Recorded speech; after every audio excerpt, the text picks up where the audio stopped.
Good evening and welcome into the Great Park for some more OC Riptide action back in league play tonight. They take on the Conejo Oaks. I'm Huon Fitzpatrick alongside Sam Evans. Sam, we saw the Riptide win last night against a non-affiliated team in the Colton Nighthawks, a 9-6 victory. Now they return to CCL play, their first game against the Oaks this summer, and we're seeing Mike Ersbaumer on the mound for the Riptide. He's pitched well, but we're seeing him as a starter for the first time.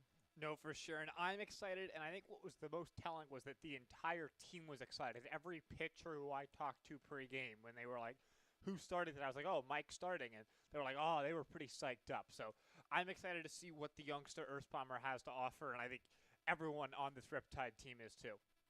Yeah, he's pitched very well. We haven't seen him as a starter, but he's pitched 3 to 4 innings out of the bullpen in each of his appearances, so he has the ability to go long. As we're just about underway, the Oaks lineup against Ersbaumer will be Lucas Daniewicz, Zach Mora, Jacob Galloway, Devin Wilkes, Tyler Hawley, Jax Jimenez, Brady Hewitt, Isaac Veal, and Jonah Dawson. The defense backing up Ersbaumer, Crandall will be catching him, Navarro, Montgomery, and Dan's the outfield, Sauce and Holland, left side of the infield, Evans and Rodriguez, right side of the infield. Moments away from first pitch here. It'll be Ersbaumer on the mound against Lucas Daniewicz out of Cal Lutheran. First pitch is swung on and flied towards Dan, and right, he's giving chase. He dives. He's not going to make the catch. Danielwitz on his way to second. He's chugging. He's on his way to third. Dan still hasn't gotten in. Now gets it into Evans. So first pitch of the game, Oaks not messing around. Lucas Danielwitz gets the triple. Nice piece of hitting there from Daniel Wicks, and did a great job to lace that one to the line. He's already got 14 runs for the Oaks this season, and he's just 90 feet away from his 15th. Good effort by Carter Dans there, but he had to run a long way. That was a tough play. Shaded the opposite way against the right-handed hitter. Those are especially tough, and the way the sun and wind move out in right field make those extra challenging. Bring up Zach Mora, who swings and fouls back the first pitch. Mora out of Division II Westmont College. Hit .270 for them. So he's got a chance to do some early damage here. This Oaks team coming in 6-3 in the CCL South. 2 games out of first place behind the Foresters. Next pitch is in there over the middle. So quickly 0-2. The Riptide 5-5 in CCL South play. They sit 3.5 out of first place.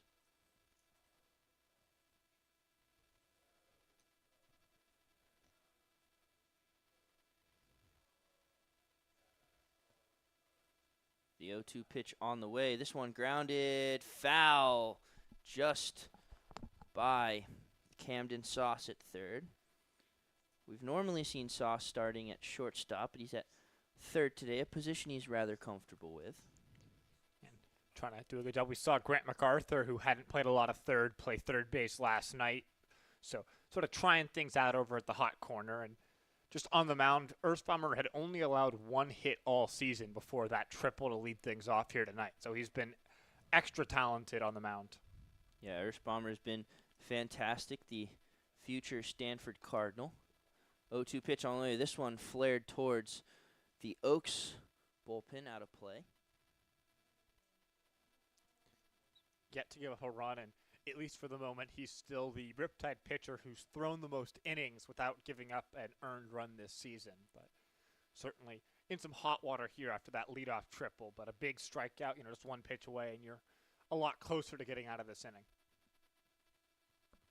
0-2 pitch once again, swung on and fouled, just got a piece, did more right in front of the mound, so we'll do 0-2 for the third time.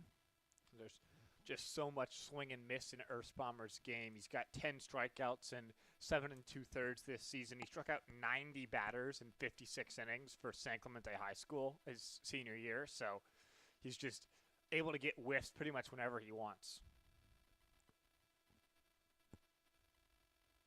0-2 pitch again. Another foul ball. So Zach Mora putting up a good fight here against Earthbomber.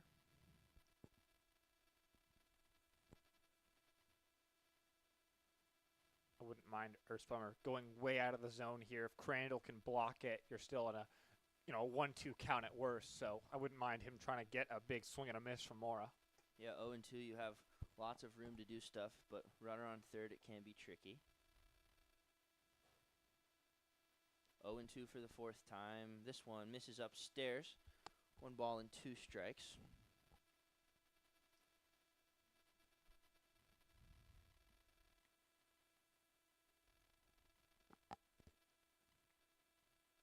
So 1-2 pitch to Mora.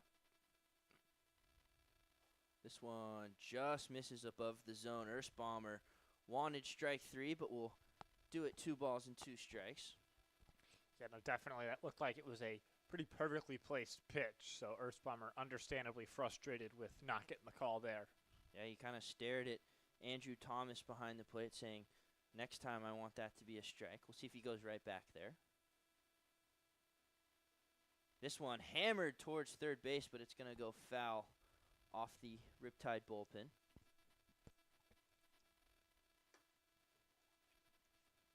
So 2-2 again. It's been a lengthy battle here. Mora's done a great job of staying in the count and battling, sort of doing the job of the leadoff hitter after the first pitch triple from Daniel Wicks, to take a lot of pitches and make a lengthy battle for Earthbomber to jack that pitch count up. 2-2 again. Got him! Strike 3. Earthbomber sits down Mora after the lengthy battle for out number 1.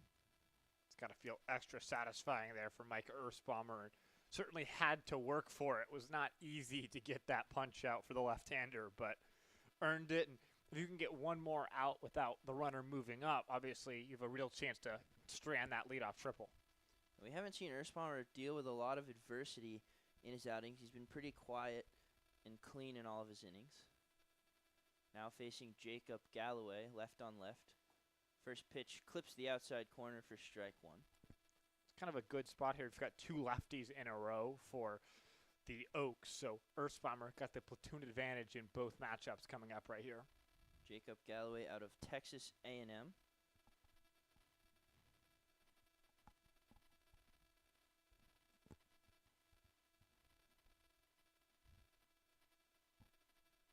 One pitch coming. This one fouled back towards the third base concourse. Just a note, Grant Mayu will be acting manager for the Riptide today. Coach Evans couldn't make it to the day due to some personal reasons, so Mayu will still be coaching third, but he'll be acting manager for the Riptide. He'll also do the same on tomorrow, Saturday, and Sunday, so he'll be in charge all weekend long, and he seems pretty excited about that. He was chatting with me pre-game about how he was psyched to get the opportunity to lead the team, but that Coach Evans had sort of set out the game plan, who's going to pitch and stuff like that for the weekend. 0-2 pitch, misses in the dirt, blocked by Crandall. Good 0-2 pitch from Earthbomber. You had one to waste. Crandall's been great behind the plate. He's sort of taken over, joined this team about a week ago now, and became the leader behind the plate for the Riptide. He's gotten the lion's share of opportunities and hitting third tonight, so a great opportunity for him. 1-2 to Galloway. This one flared shallow left field. Navarro coming in. He slides and does not make the catch. It lands foul. Heck of an effort from Bradley Navarro, but couldn't get there, and will do it 1-2 once again. I almost think it's a good thing that Navarro didn't make that catch. You would have certainly seen Daniel Wicks come home to score there, as he was probably halfway home by the time Navarro got out of his slide. But instead, you're still in a 1-2 count. Earthbomber's got a chance to work for a punch out, and then you've got 2 outs in this inning. So I think potentially a positive for the Riptide that Navarro couldn't make that play. Yeah, he gave it a good chance, but I think you're right. Definitely better that he didn't catch it. 1-2 pitch again. Fouled straight back. Galloway was on that one.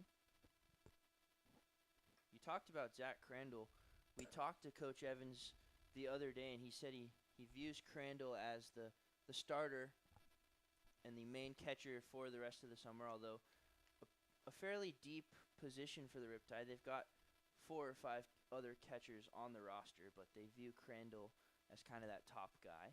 Well, they've been trimming down the catcher position. Daniel Troncale has been reduced to just a bullpen catcher role, so he won't see any playing time. Outside corner just missed, and I think Earthbomber's unhappy with Thomas again. Asked if it was outside. Thomas said it was. So 2 close pitches in back-to-back at-bats for Earthbomber that haven't gone his way. We'll do it now. 2 balls and 2 strikes. Mitchell Birdsall also not really going to be a factor in the catcher conversations anymore. So it's really just going to be Zakar, Crandall, and McDonald who are doing the catching for the Riptide.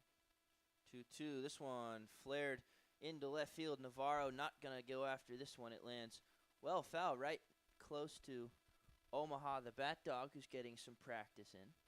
Yeah, she's out behind the bullpen. I'm not sure what she's working on, or perhaps it may be potty time for the dogs. They can't do that on the field. So heads up by Omaha. Didn't get hit by that ball. 2-2 again. Back-to-back good battles out of the 2 and 3 hitters.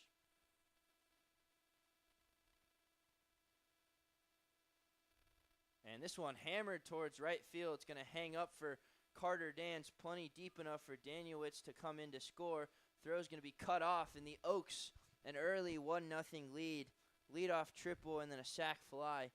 Gets it done, but now Earthbomber 2 outs and a clean slate.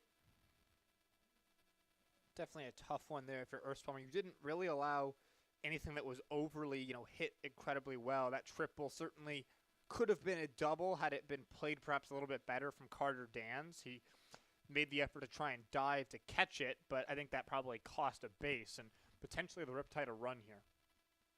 That one catches the outside corner to Devin Wilkes, the second consecutive lefty. Wilkes just graduated from Pacifica High School in Oxnard, heading to Cal State Bakersfield. That one off the outside. This is about as young as you can get in this league here. Wilkes is still 17 for another couple months, and Earthbomber just turned 18. So 2 big youngsters battling right here. Wilkes pops this one up. Sauce chasing after it, as is Crandall, but it's going to fall towards Pear Tree Meats in the third base concourse. So it'll be 1 ball and 2 strikes. Wilkes playing first base today for the Oaks. Good job of getting ahead in the count from Earthbomber. He's been 1-2 or better ahead of every single hitter so far. 2 and 2 now. Yeah, Earthbomber, he's had some long battles. Obviously, the leadoff triple on the first pitch, but then Mora had a long at-bat. Galloway a long at-bat. So see how he settles in going forward. 2-2 pitch. This one flared towards left field. Navarro giving chase. It's going to fall in front of him for a base hit. So 2-out single for Devin Wilkes to keep the inning alive. Nice piece of hitting from this Conejo team, which is really very talented. It's really difficult to get outs in this lineup. There's just no easy outs really anywhere. Yeah, it's a tough lineup, and I believe that is the first run that Mike Earthbomber has given up. It is. He came all in with summer. a 0 ERA. So Mike Earthbomber has an ERA against college hitters now, but still been incredible this summer. Now has to deal with Tyler Hawley, the Cal State Fullerton Titan. This one swung on and missed at a ball in the dirt, so again Earthbomber gets ahead. We saw Earthbomber in his last appearance. He made some batters look foolish. He sent an Arroyo Seco hitter to his knees on a swing and miss strikeout. So trying to do the same right here and show up these hitters for the Oaks. Yeah, he's got some nasty stuff, especially for such a young pitcher like he is. 0-1 to Hawley, now 0-2. Hawley did not play for the Titans this past year, so looking to get some momentum this summer into the fall. But he's going to battle 0-2 here. Wilkes the runner at first. A run in here for the Oaks. Earthsparn's got a pretty good pickoff move. Wouldn't shock me to see him look over there. Wilkes runs. This one swung on and missed. Strike 3. Earthbomber sets the Oaks down, but not before they get a run. They lead 1-0. Riptide coming up.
Back here, Riptide getting their first at-bats momentarily. The lineup back to the normal, pretty much everyday lineup that we've seen this summer. It'll be Bradley Navarro, Jake Evans, Zach Crandall, 1, 2, 3, Camden Sauce, Carter Dans, Grant MacArthur, Johnny Rodriguez, Reed Montgomery, and Tyler Holland to finish it off.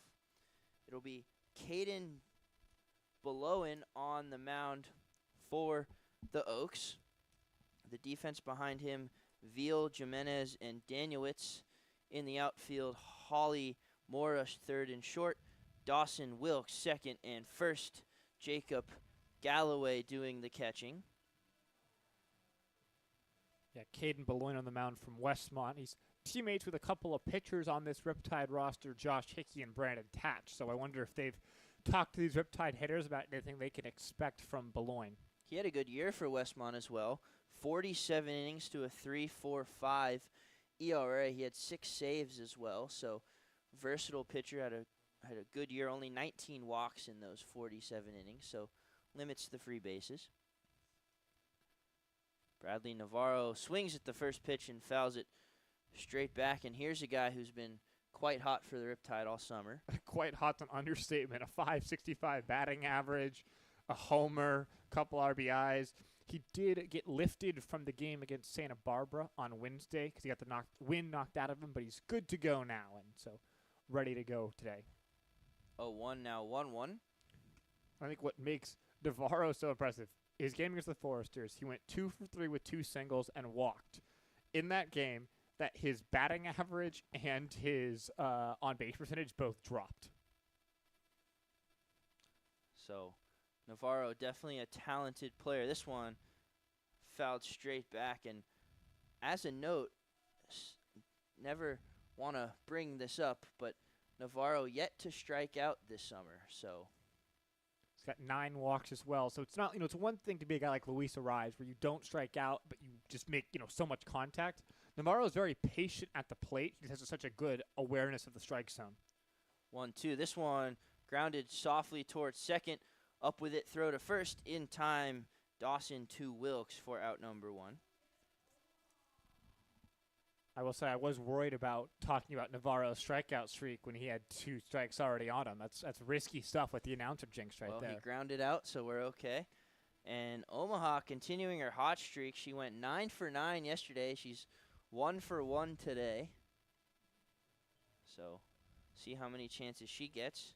It'll be Jake Evans. We haven't seen him in a while, but he's been good for the Riptide this summer.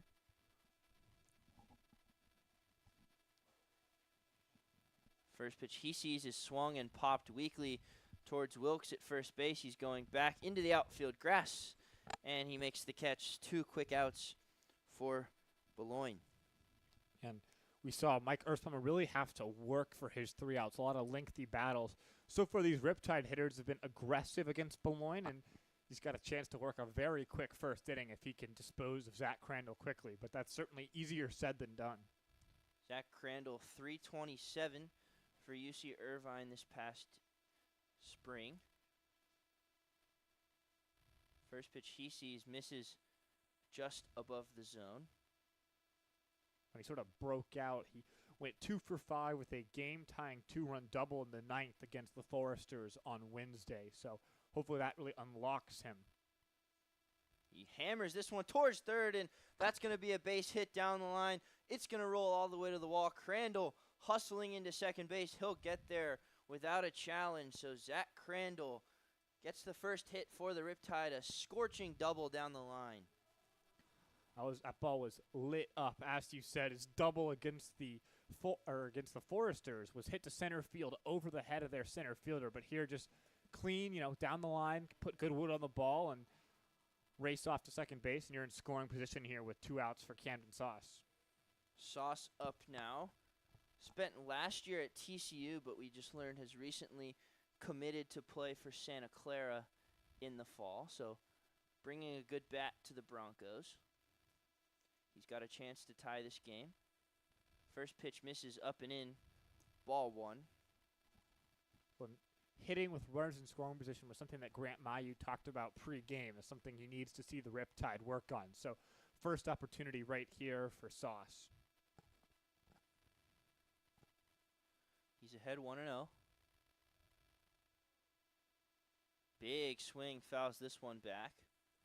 Ball boy hustling after it, but gets cut off by Carter Dance to his disappointment.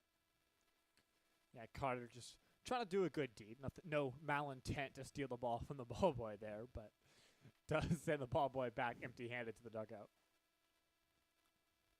So even count to Sauce. 2 outs here.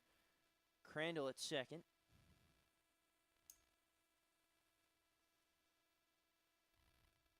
Pitch on the way, catches the inside corner. Sauce disagrees, but he'll have to battle with 2 strikes. Yeah, now he hopefully knows where the edge of that strike zone isn't prepared to make good contact here and try and bring this run home to tie this ball game at 1. Big hole on the right side of the infield between first and second. This one way off the outside corner will even up the count. Sauce has done a really good job of getting on base via the walk. He's got 8 of them so far this season, but needs a base hit here.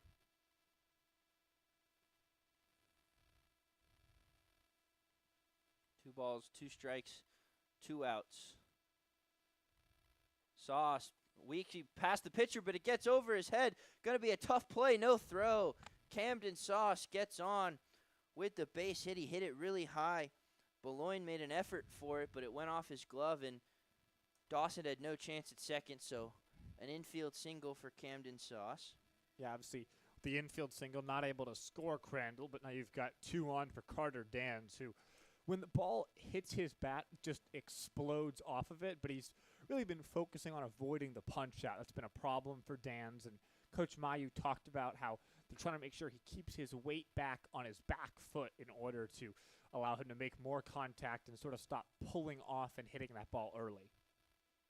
So we'll see Carter Dans now. He takes a big swing, drives this one into the gap. That one's not going to get caught. It's going off the wall. 1 run is in. They're waving Sauce around. He's going to score without a throw. And a big swing from Carter Dans. I think he stayed back on that one, Sam. He certainly did. And Coach Mayu said he looked great in batting practice, and you sort of expect a coach to say that about a player, but I definitely believe him now. A nice, great piece of hitting. He was not that far away from his first home run of the season. So, great job from Carter Dans to give the Riptide a 2-1 lead here. Yeah, missed out on a home run by a couple of feet directly off the fence there, and 2 quick outs, and then hit, and suddenly the Riptide have the lead 2-1.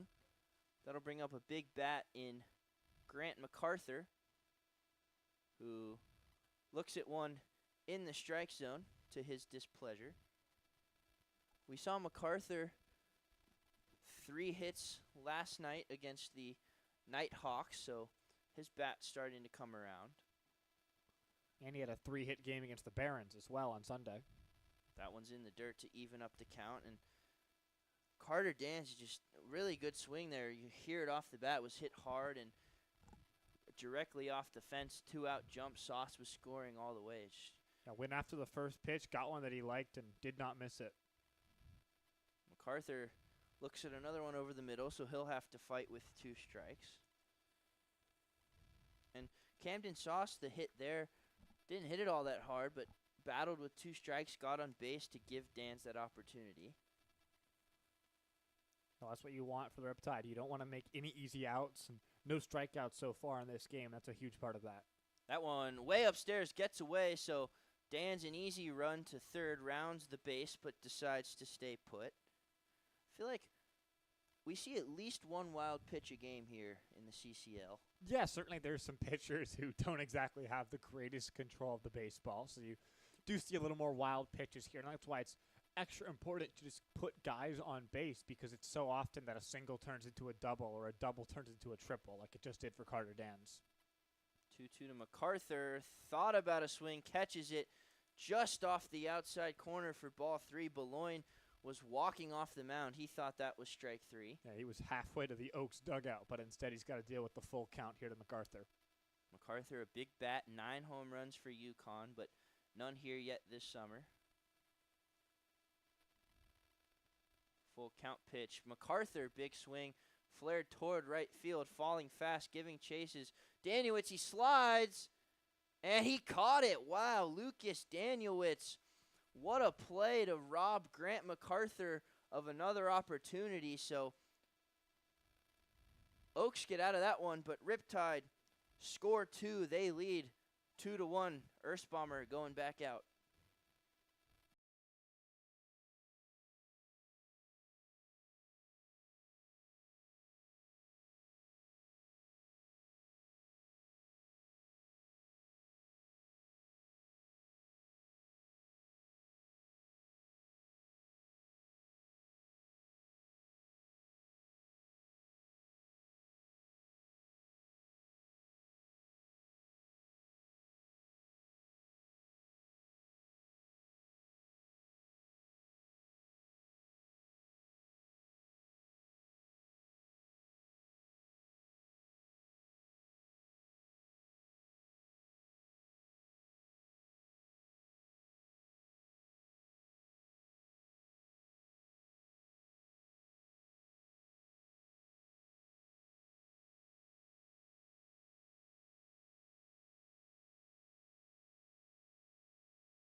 First pitch to Jax Jimenez upstairs for ball 1. So Erstbomber now pitching with a lead here.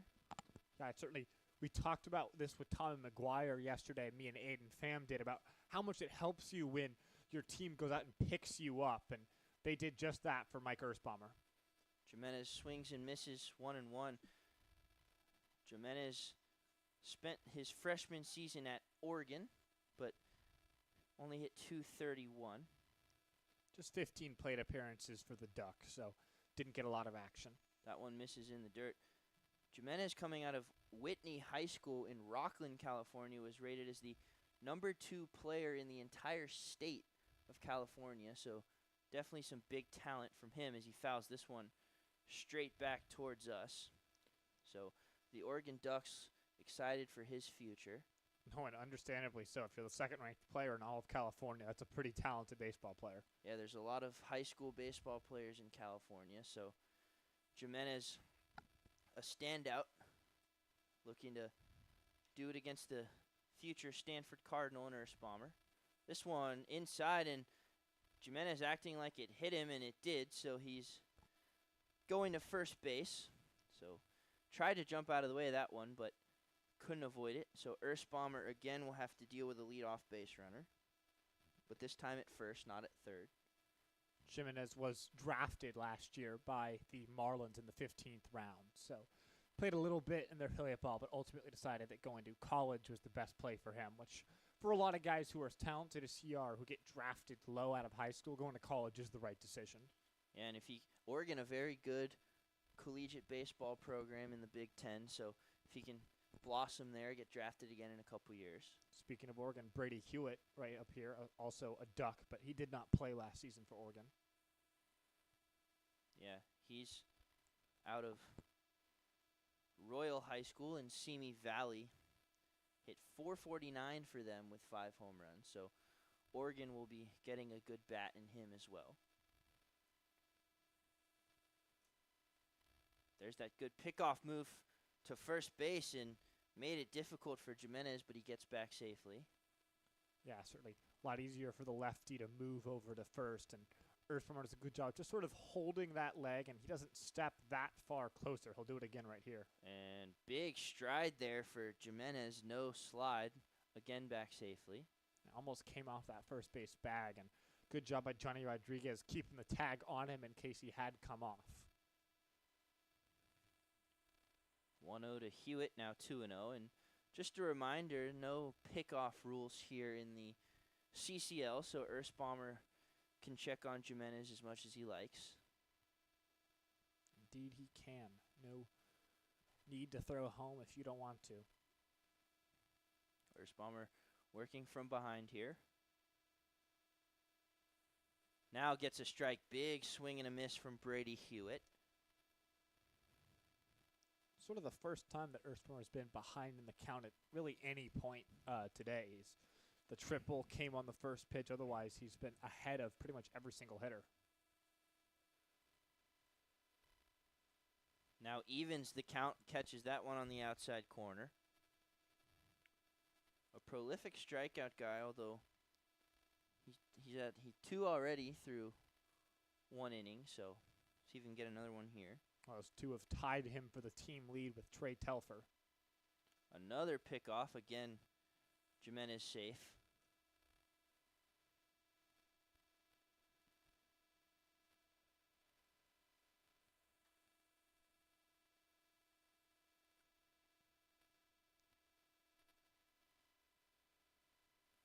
This one popped a mile high into the infield. Camden Sauce towards the pitcher's mound is there to make the catch for out number 1. Jimenez over at first base is 3 for 4 on steals this season, so Bomber certainly concerned about him. He's shown a propensity to run for the Oaks. Isaac Veal up now, another Westmont product. I feel like we've seen across all of the teams here a lot of Westmont kids throughout. Veal's someone you definitely don't want to get on base. He's 10 for 10 on stolen bases last year for Westmont. That one catches the inside corner for strike 1. Again, Bomber ahead to a hitter. Veal's not off to the greatest start this season, hitting just 118, but he did drive in a couple runs, had a single as well as 2 walks last game.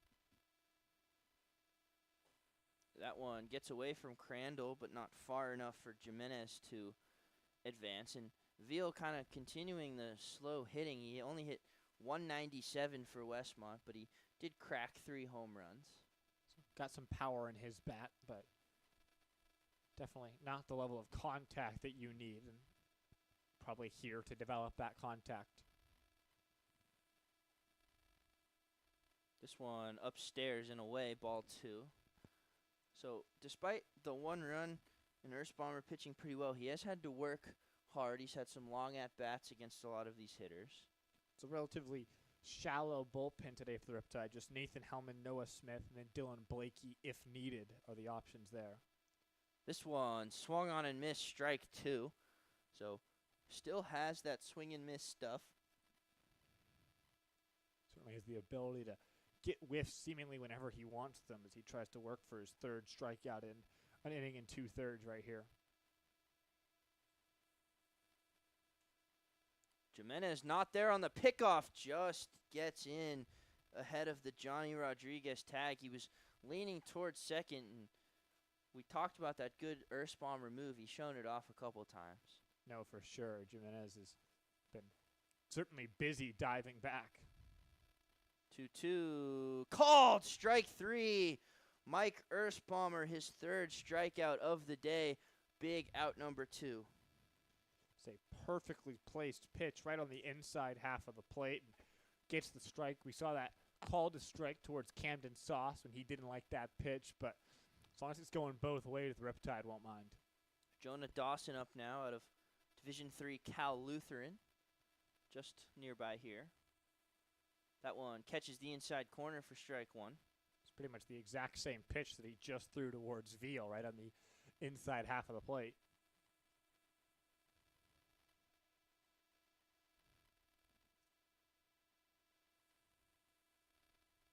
And this one lined over the head of Camden Sauce, but it's going to land foul. So Earthbomber goes ahead 0-2, and that was for sure a hit if it went fair. Sauce, no chance to catch that one.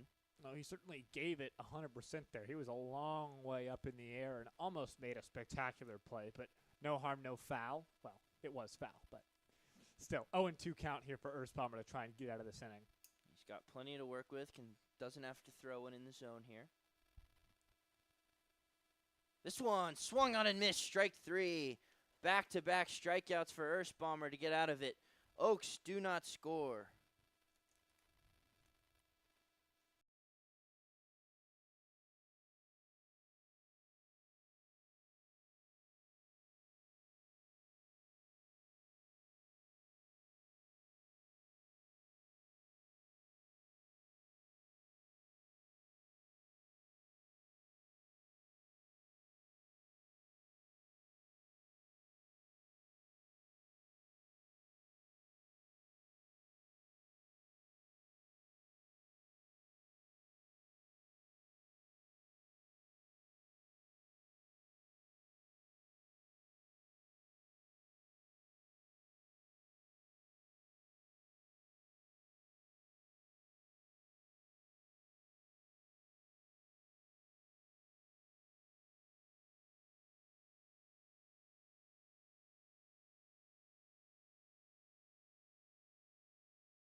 Jonathan Rodriguez leads off for the Riptide. They lead 2-1 through an inning and a half here.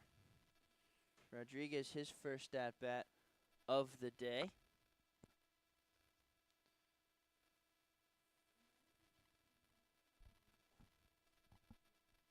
It's been a while since we've seen Rodriguez, but his bat's been coming around as of late for the Riptide. Last played against Santa Barbara on Wednesday, went 1 for 4. Behind 0-1 here. Yeah, nice double in that ball game. So good piece of hitting for the lefty Jort, as they call him. That one upstairs, ball one.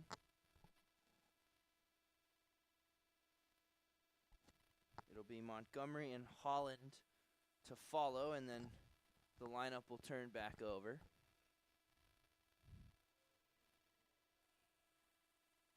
Rodriguez, big swing and a miss, strike two. Rodriguez has a lot of pop in his bat. He hit a massive home run against Arroyo Seco, probably the furthest hit ball that an Orange County player has hit all season long, but hasn't been able to make contact as much as he needs to really this summer. Gonna battle here, 1-2 strikes. He grounds this one hard to second base. Tough hop off the glove of the second baseman. Throws to first. Not in time. Dawson. Tough play for him, honestly.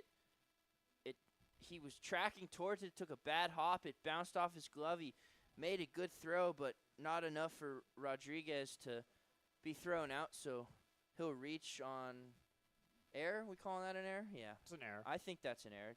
It's definitely a tough play, but something that you've got to make. Well, and credit to Rodriguez for busting it down the line. He forced that hurried throw, and if he's not beating it down the line on what looked like a routine ground ball, he definitely doesn't reach base because that throw, he did not beat that play by much. Montgomery, first pitch swinging, pops one up left field. Now it's going to be the shortstop, Zach Mora, who makes the catch a few steps into the outfield for out number one. So Montgomery, who's been arguably the best hitter for the Riptide besides Bradley Navarro, is deposited on one pitch. Yeah, getting sort of a lower batting order for Montgomery. He's the team leader in RBIs, but hitting eighth, and that'll bring up Tyler Holland in the 9-hole today. Holland up now. I'm sure an emotional week for him. His Arkansas teammates recently eliminated at the College World Series. As he swings, it grounds the first pitch foul past third base for strike one. It was high for Arkansas. Gage Wood for the Razorbacks, a 19 strikeout no-hitter, and then a few days later, the Razorbacks eliminated by LSU. Wood actually played at Santa Barbara, the Foresters, who the Riptide played on Wednesday, so getting the opportunity to see his former team. Rodriguez back on the pickoff attempt, but Holland looking to be a guy for the Razorbacks in the future. Didn't play this year. Was a red shirt.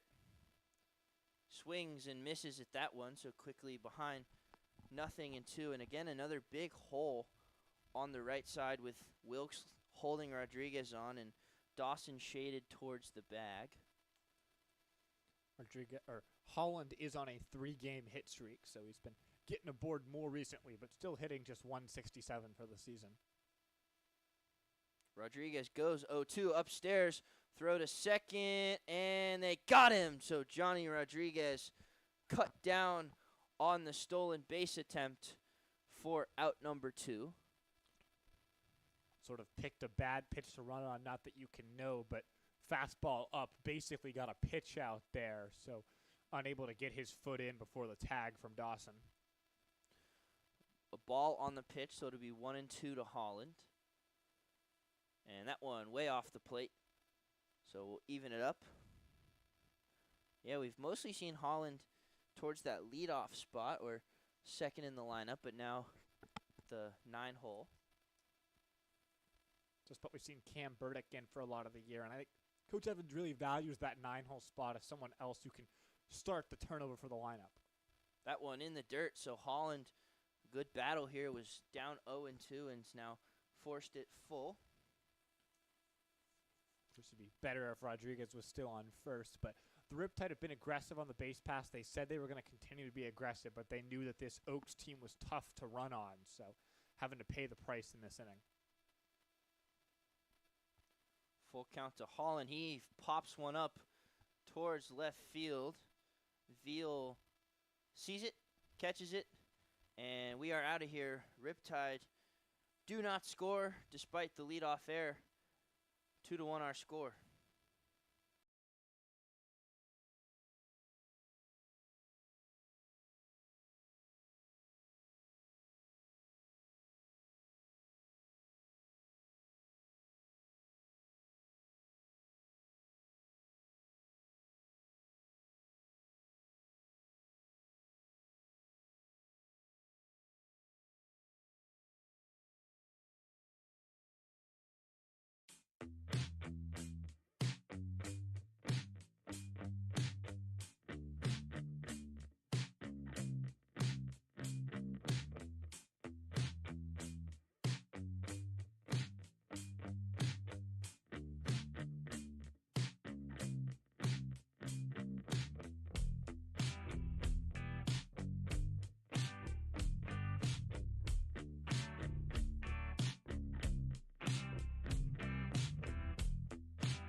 Earthbomber and ended up at third with a triple and then came around to score a few batters later. So see if Earthbomber goes to a different tactic here.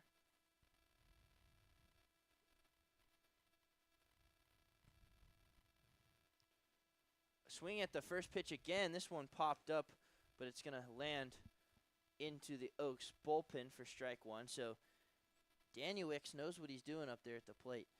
Earthbomber's had a lot of guys try to go after his first pitch, but for the most part, besides Daniel Wicks, they've been faced with lengthy battles instead. So we'll see if that trend continues right here.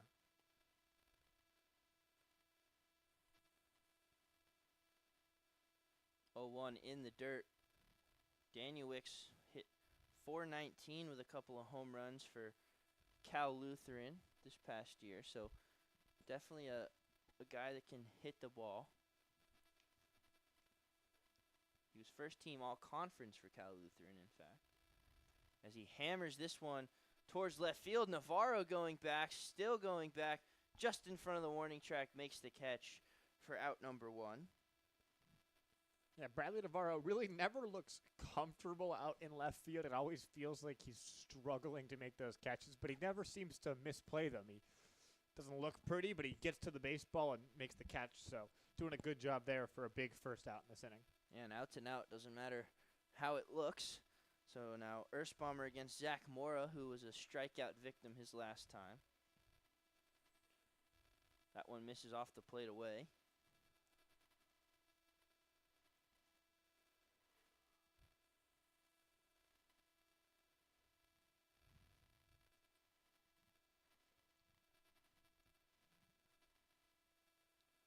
Mora hammers this one, but it's going to go well foul, way to our left in the Great Park nature back there. Yeah, Earthbomber's done a good job of mixing up speed so that when that ball, has been hit, he doesn't even most them up in fair territory. Big swing and a miss for Mora there on a ball in the dirt. And first inning, actually, the Earthbomber hasn't had the leadoff runner on base. So good trend for him. Yeah, hopefully easier for him to work now that this is a clean frame. He's already got 2 strikes on Mora, and he struck Mora out back in the first, so trying to do the same right here.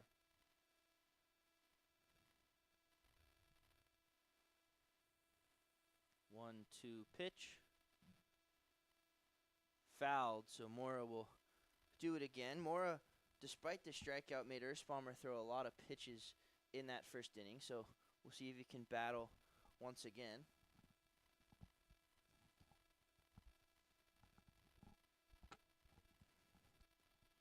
Then Galloway will follow him. 1-2 for the second time. This one fouled back behind us, so again, Mora, a good battle. Yeah, it seems like every single batter that Mike Earthbomber deals with are really long battles, but he's been doing a great job of not letting these lengthy battles get to him and sort of giving up on at-bats. He's still fighting to try and put hitters away. This one, another foul ball, so Mora continuing to fight, and I think if you're the Oaks, this is good. Earthbomber, a very good pitcher. He's been probably the best for the Riptide. Has only allowed that 1 run that we saw today the entire summer. So if you can force him out of the game earlier than expected, that's a win for the Oaks.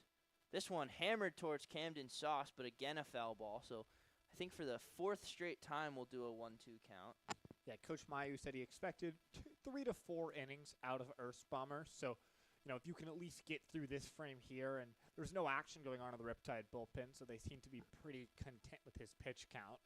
Earthbomber just finished up his season for San Clemente, and he was a starter there, so it's definitely not a foreign concept for him to throw, 65 or 75 pitches in a game. So he definitely has the ability to go long if the Riptide allow him to. Yeah, 49 innings for San Clemente, so decent chunk. This time he got him again. Zach Mora, another lengthy battle, but Earthbomber wins it. 2nd strikeout to Mora, 2nd out of the inning. 5th strikeout for Earthbomber in total. Earthbomber continues to dazzle here for this Riptide team. Galloway, who brought the only run for the Oaks home on a sac fly his last time, so he'll have to start something here with nobody on.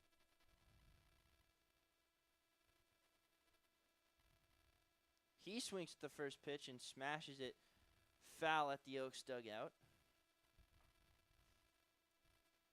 Galloway, a .220 hitter for Texas A&M. Did hit a home run, so has some power. Rosheimer again ahead of a hitter here. He just has done that so well all day long today. That one just off the outside corner for ball one.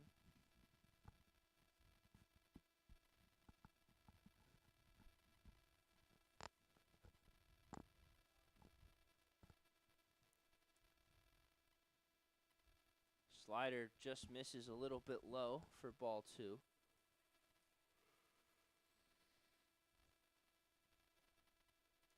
Galloway also had a lengthy battle that ended with that sac fly last time. He put pretty good wood on that ball that flew out to Carter Dans. So pops this one foul behind us. So 2 strikes to Galloway.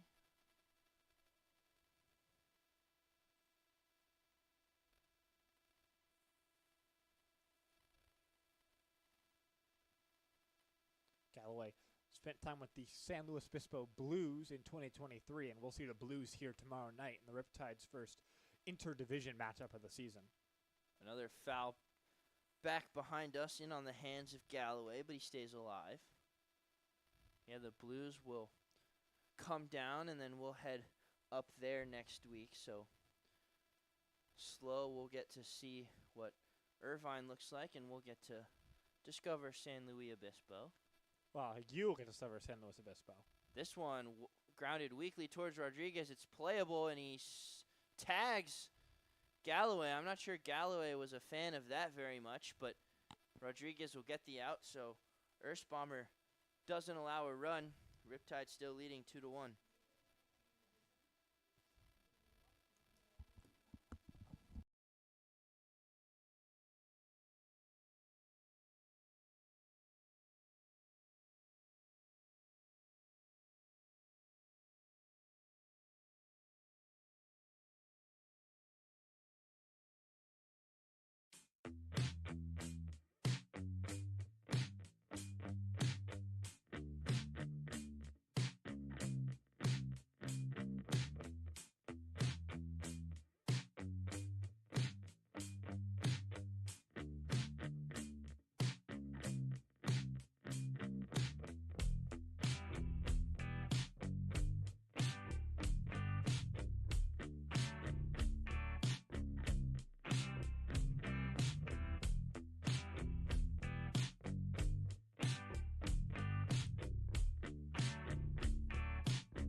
Bradley Navarro leads off top of the order, back up for the Riptide. They went down 1-2-3 last time, so looking to get something going here. They slim 2-1 lead.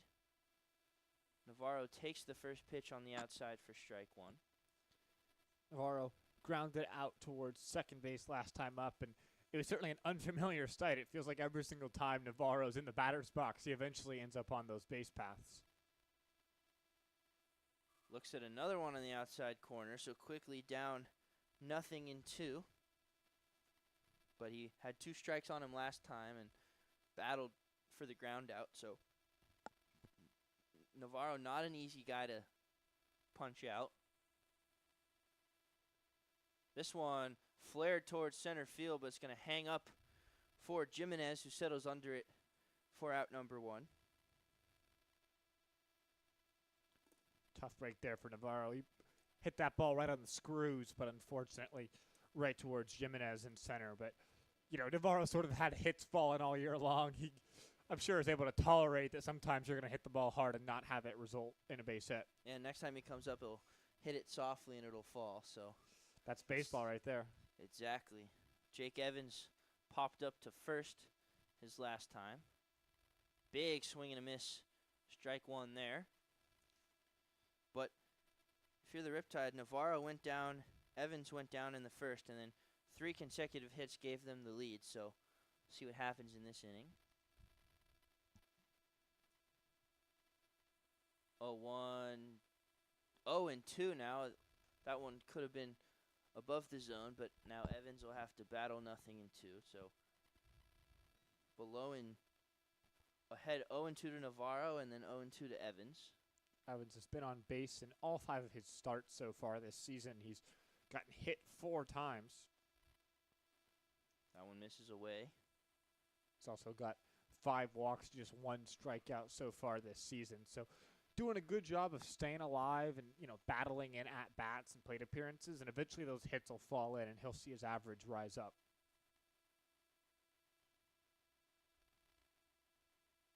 1-2 just missed above the zone. Jake Evans, dangerous take, but he stays alive to even the count.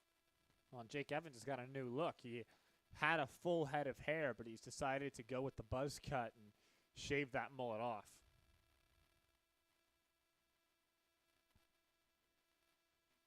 2-2 to Evans.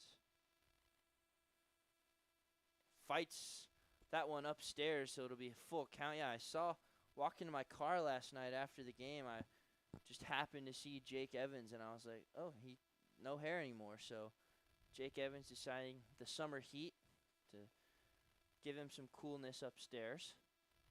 Looks at that one over the middle for strike 3. So Jake Evans battled from 0-2 to full, but goes down looking at strike 3.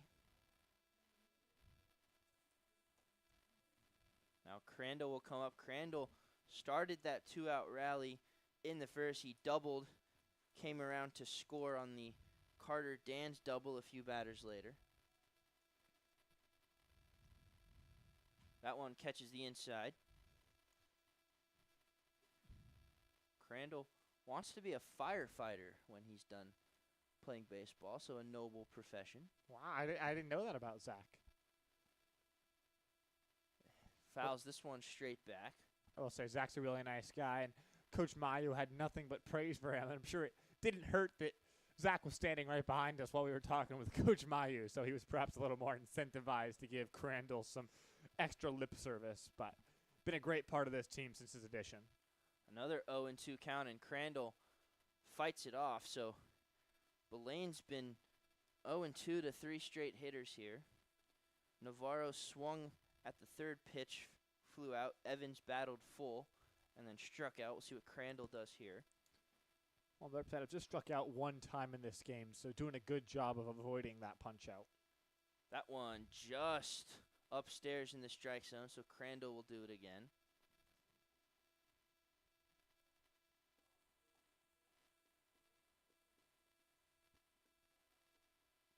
Crandall had spent some time with Utah before he moved over to UC Irvine, but did not play for the Utes. This one off the hands, flared into the outfield, and it's going to drop in front of Isaac Veal. So Navarro gets out, Evans gets out, a Crandall hit. We might see another 2-out rally here for the Riptide. Crandall, relatively new to this Riptide squad, was a late addition, and we didn't really know much about him, and then he comes onto the scene, and the bat's been hot right away. Camden Sauce up now. He singled and scored his last time up. He swings at the first pitch and fouls it away. And we say he singled. It goes down as a single in the scorebook, but he hit that about 25 miles an hour and right back to the pitcher, but bounced high enough to avoid a glove. All I'm hearing is that he's 1 for 1, and Riptide had some 2-out thunder come through Crandall, Sauce, and Dan, so they'll try and do it again here. Fouls that one pretty much to the same spot. So the fourth straight 0-2 count of this inning. Carter Dans, the big bat, looming on deck. He didn't mess around, swung at the first pitch and drove 2 runs home. But Sauce would have to get on to get him up. Another big hole as they pick off to Crandall, who had a step lead off of first.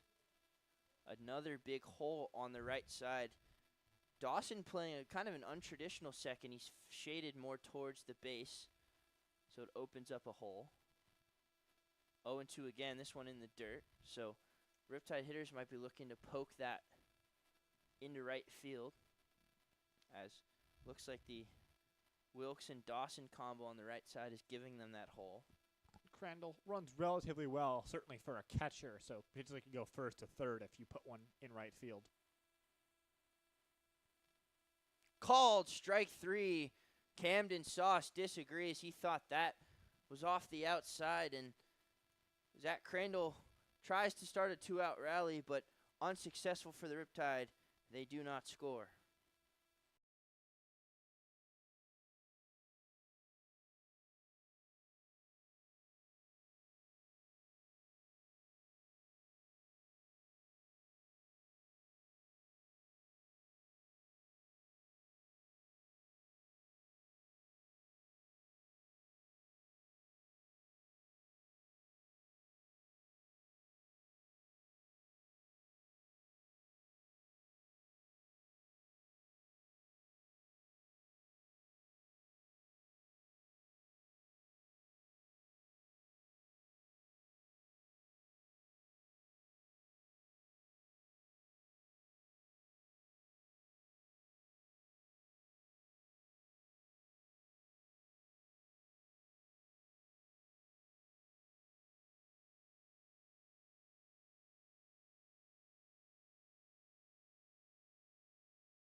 Devin Wilkes leads off for the Oaks. He singled to left his last time up, so looking to start a rally against Ersbomber, who's had to work hard but has pitched well so far.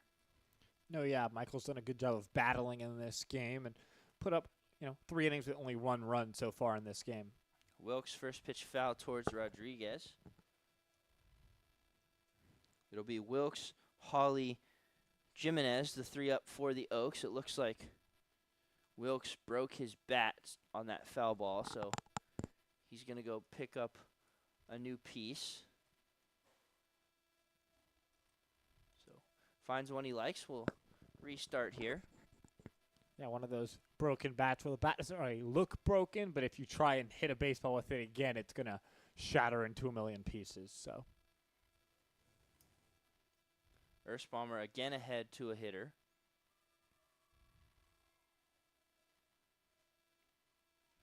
Ahead again, that one outside corner, so it'll be 0-2 to Wilkes. Ersbomber only struck out 1 batter last inning after striking out 2 in the previous 2, so he's hungry for more. That one off the outside. 1-2.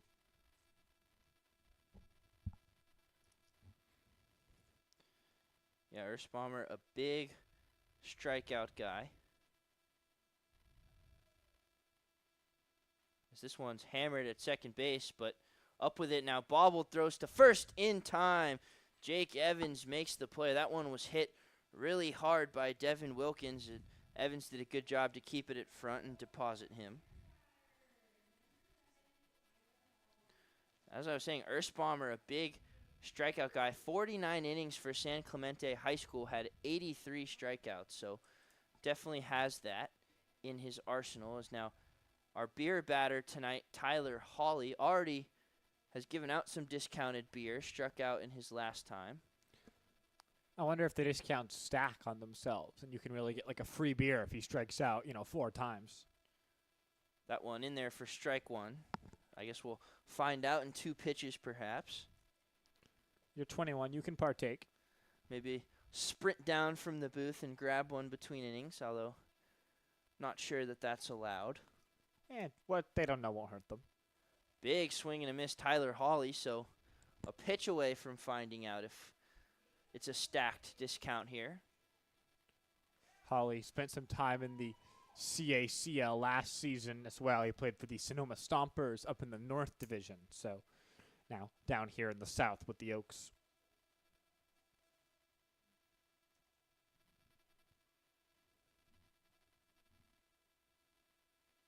Got him! Strike 3, Mike Ersbomber.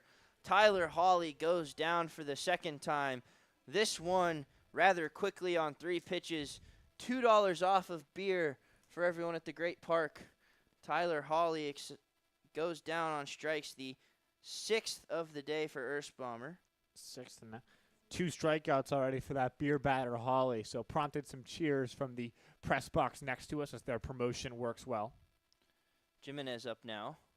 Was hit by a pitch and wild swing at that one for strike 1. Ersbomber's settled into this game. He's retired 8 hitters in a row. Jimenez actually the last guy to reach base against him when he was hit by a pitch to lead off the 2nd inning. Nathan Helman loosening in the Riptide bullpen. This one lined into center field, but not a problem for Montgomery out there. So a quick 1-2-3 innings, 9 straight retired for Mike Ersbomber. Oaks do not score.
Carter Dans leads off for the Riptide. He didn't mess around in his last at-bat. Swung at the first pitch, hammered a 2 RBI double.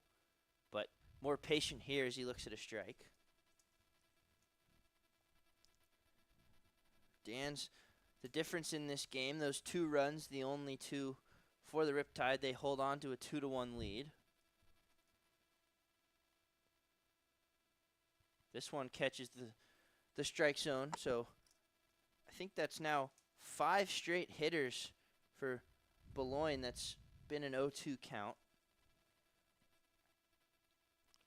Dans jumped on that first pitch as we talked about last time and sent one off the wall in right center, but having to do a little more battling right here. He weakly grounds this one towards Dawson at second, throw to first.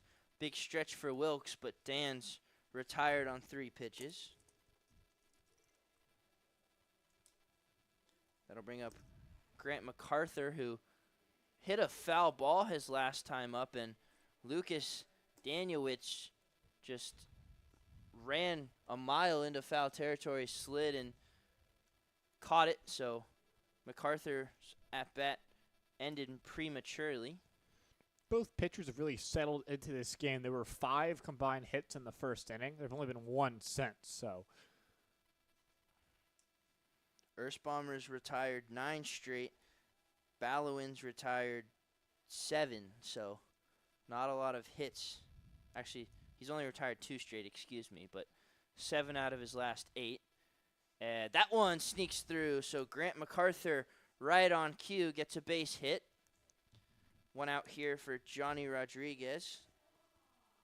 Grant MacArthur continuing to stay hot. He had multi-hit games in each of his last 2 opportunities and sort of got robbed by some great defense out there in right field his first time up. Here just sends one through the 5.5 hole, and he's aboard. So trying to set the table as the bottom of the Riptide order comes up. For those keeping track at home, Omaha now 2 for 2 on bat retrieval. Certainly, like many of these Riptide players, growing into herself this season after that 0-3 start for the Riptide and after some mistakes from Omaha. She's been much better recently.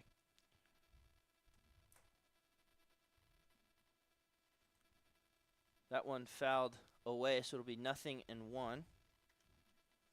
Rodriguez reached on an error his last time and then was thrown out trying to steal. MacArthur, not much of a threat to run as Rodriguez fouls that one off. So another 0-2 count here. MacArthur didn't face one, but every hitter before him, 4 in a row and then 5 in a row, and then Rodriguez had 0-2 counts. Definitely the message for both teams. You got to be ready to swing early. Rodriguez smashes one fair down the first baseline. MacArthur's going to hustle around second. He's on his way to third. Rodriguez into second. They're waving MacArthur in. He's not stopping all the way around from first. He scores. Rodriguez into third. A triple for Johnny Rodriguez. Grant MacArthur running for his life all the way around. He comes in to score. Riptide lead 3-1. Great job there from a couple of big guys hustling around the bag. Sort of a slow ground ball that just got out of Devin Wilkes' reach down the first base line, and the Riptide are taking advantage right there.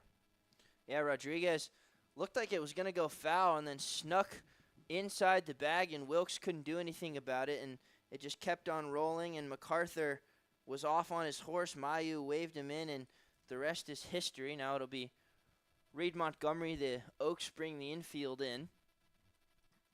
Montgomery swings the first pitch but fouls it away. So back-to-back Long Beach State dirt bags here for the Riptide. We'll see if both of them can cash in. Well, Montgomery leads the team in RBIs with 7 of them and a great chance to add on right here. Infield in, so a hard hit ball potentially brings in a run.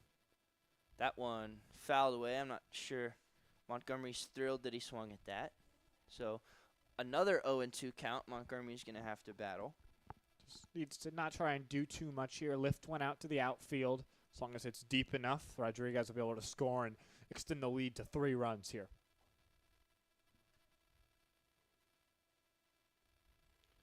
This one misses in the dirt, and if you're Boulogne, 1-2 to Montgomery, you can kind of throw something in dirt, but Rodriguez is 90 feet away, so you have to be careful not to make it too wild. 1-2 to Montgomery, way off the plate, evens up the count. Well, a good job here from Montgomery. It's kind of easy when you're down in the count and there's a runner on third, less than 2 outs. So just try and say, hey, I'm going to swing at this one. I'm not going to make great contact, but I'm going to do enough to bring a run home. Montgomery's still waiting for his pitch, and that's a good thing to do. And he goes down swinging, so a big out for Boulogne. Montgomery down on strikes, and it'll be up to Tyler Holland to bring that run home. Definitely frustrating there if you're Reed Montgomery. You just, you want to bring that run home from third when there's less than 2 outs. That's definitely what you talk about. And so frustrating there, but still an opportunity for Tyler Holland. He'll have to do a base hit, but certainly doable to bring this run home. And I think Boulogne pitched pretty well there. Didn't really give Montgomery much to deal with. So that one's way upstairs to Holland for ball 1. Helman still loosening in the Riptide bullpen. No one in the Oaks bullpen, so Earthbomber's night might be done, but he's retired 9 straight, so they might send him back out there. No, if it is his night, he's been fantastic. But if not, we'll see Nathan Helman get out there and go to work for this Riptide team to try and preserve a lead. A bigger lead now. They've just added one on the big triple from Rodriguez. Holland ahead 2 balls to no strikes here. That one misses, so a good strikeout for Bullpen, and now falls way behind Tyler Holland, and the bat of Bradley Navarro looming on deck. They definitely do not want to walk the number 9 hitter with Navarro behind him, so wouldn't be shocked to see him go after Holland and dare him to beat him. And does it there. Tyler Holland thought it was ball 4, and I think I did too, but Andrew Thomas calls it a strike. Yeah, certainly. Looked like that one was inside, but it's been a wide strike zone tonight. Advantage pitch to Holland, and he swings at ball 4. So it'll be a full count, and I'm sure Holland not too pleased with himself. Nope, but still got to reset mentally and flush that bad swing away because it's a 3-2 count. And you've got a great chance to bring home a run right here.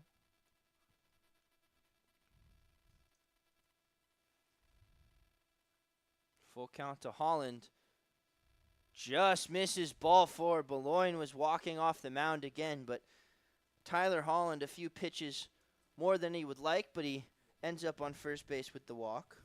Certainly feels like both teams were frustrated there with home plate umpire Andrew Thomas. You had Holland, who thought the 4th pitch of that bat was ball 4 and instead was a strike, but then Bullpen thought that he'd gotten out of the at-bat and instead gives up the walk, and you have to deal with Bradley Navarro, who was 0 for 2 today. It's just been so hot all season long. Yeah, hit the ball hard his last time out, just unfortunately right at Jimenez, and he has been hot, especially with 2 outs. He's had some clutch hits, so definitely an opportunity to do something here. We saw him hit a walk-off last week for a win, so he has the clutch gene in him. So he looks at that one inside for a strike. Would not be surprised to see Holland take off from first. He's got pretty good speed and trying to move a second runner into scoring position for the Riptide potentially.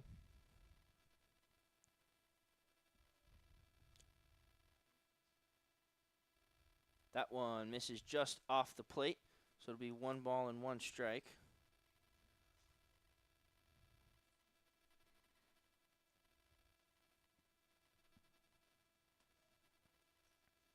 Holland, pretty big lead at first. That one way off the plate to Navarro.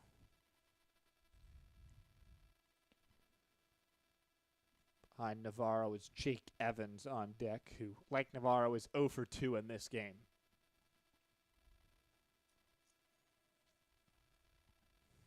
Navarro ahead here.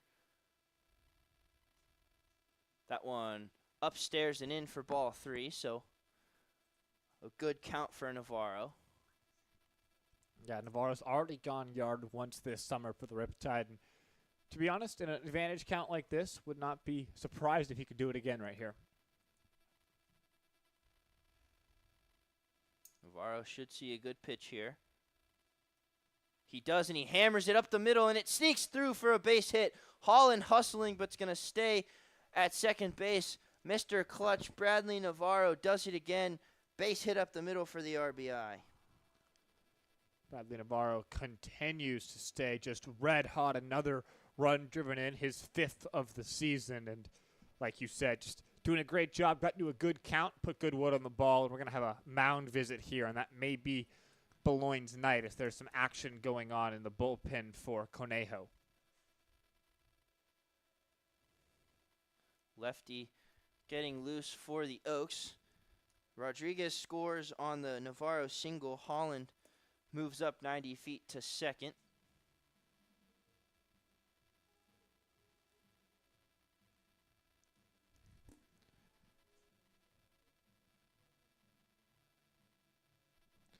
This mound visit's adjourned. Bullpen will stay in the game. It's Xander Allen Fox loosening for the Oaks in their bullpen. The lefty getting hot, so see how long of a leash Boulogne has. So now it'll be Jake Evans, who struck out his last time up. With Holland at second, he's got good speed. A single should bring him home. Evans takes that one in the dirt.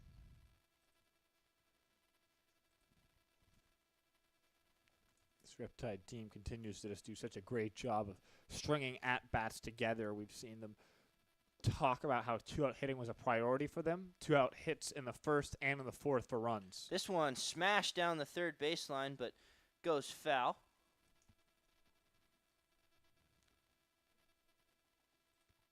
Already in this game for the Riptide, you've seen the Navarro two-out RBI single. You saw Dan's have the two-out double. So doing a great job as 3 of their 4 runs in this ball game have come with 2 outs in the inning, which are just so crushing if you're the team on the mound. Yeah, 2-out. Base runners are never good. 2-out runs, even worse. So the Riptide have done a good job of battling despite getting down quickly. Holland fakes the steal from second. He'll stay put. That's a ball in the dirt. Yeah, you saw in the first inning 2 quick outs. 3 straight hits gave them 2 runs. And then here, an out, a hit, another out, a walk, and then the RBI single with 2 outs from Navarro. So they've done some good job 2-out hitting. That one just misses upstairs, so an advantage count to Evans now. Boulogne was really good the last couple innings. He had like 5 straight hitters to an 0-2 count, and now he's lost that control a little bit. Indeed, and that's part of the Riptide hitter's approach. They sort of force you to come at them, and you don't. They get into good counts, and they take advantage of it. Advantage pitch to Evans. Clips the outside corner. So full count to Evans. Runners will be on the move, so a ball into the outfield could potentially score 2. Holland runs well. Navarro also runs well. Like time to party right here for the Riptide. Full count. Runners go. Evans lines this one right at third baseman Tyler Hawley, who snags it. Evans hit that about as well as you can, and unfortunately right at Hawley. Would definitely have scored at least 1 run, but Riptide get 2. They extend their lead 4-1.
New pitcher on the mound for the Riptide. It will be Nathan Helman. Final line for Mike Ersbommer. Another brilliant outing for him. 4 innings, 2 hits, a run, no walks, 6 strikeouts for the young left-hander. But he'll turn it over to Helman, the righty out of Kennesaw State. He'll face Brady Hewitt, who looks at a pitch on the outside corner for strike 1. Well, coming into the game, Ersbommer was the pitcher who had the most innings thrown without allowing a run. Ersbommer obviously did allow a run, and now Nathan Helman is the pitcher who's thrown the most innings without giving up a run. That one, big swing and a miss, strike 2. Yeah, the last time we saw Helman was against the Philippines. He went 3 scoreless innings and got the win. Did walk 3 batters in that game, so hopefully he can do a better job controlling the baseball here. Strike 3 called. Nathan Helman, quick work out of the bullpen, sends Hewitt packing on 3 straight pitches. If you want pretty good control, 1, 2, 3, that's how you do it right there. Yeah, every outing he's had is not allowed a run, so looking to continue that here. He'll face Isaac Veal, who struck out his last time up.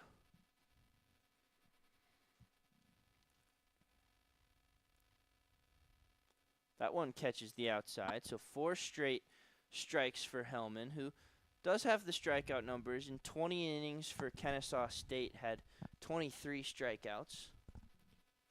Punched out 7 batters and 4 2/3 for the Riptide this season. 5 straight strikes as Veal takes a big cut and a miss at that one.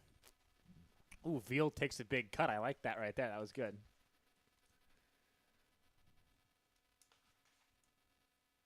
So we'll see if it can be 6 straight here for Helman. It will be called strike 3. Nathan Helman, have a day. 6 pitches, 6 strikes, 2 strikeouts for Nathan Helman. Veal goes down looking a second time. And here's another guy who struck out in his last time, Jonah Dawson.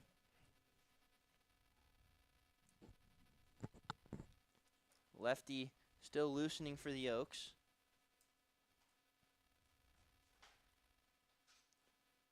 And finally a ball for Nathan Helman. We were on immaculate inning watch there, but the 7th pitch is a ball. Yeah, I didn't want to say it, so I was going to let you talk about it or decide not to jinx them, but instead he does miss inside there.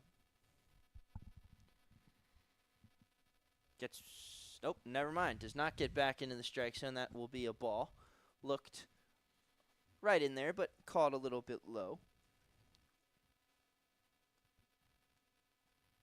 A lot of strikeouts for Riptide pitching so far. 3-0, so Helman 6 straight strikes, now 3 straight balls.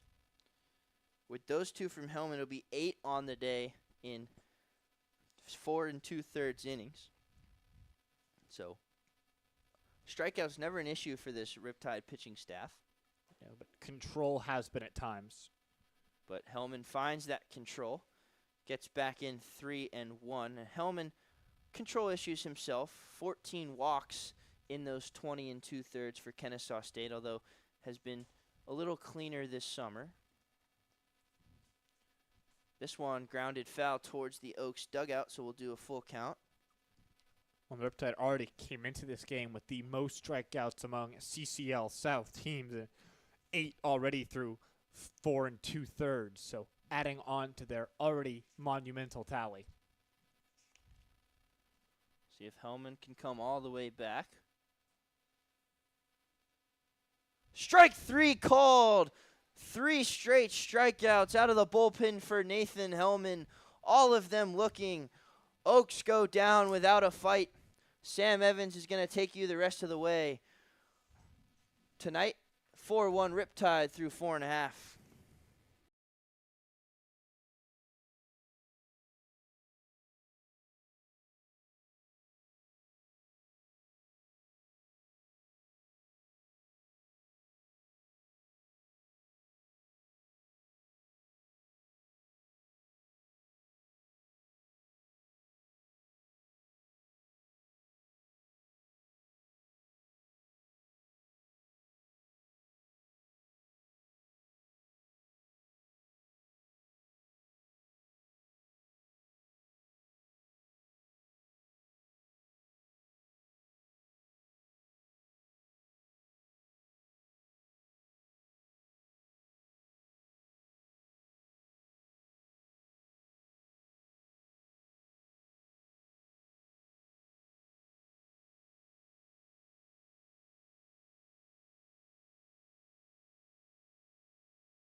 Welcome back here to the Great Park. Sam Evans alongside Huon Fitzpatrick.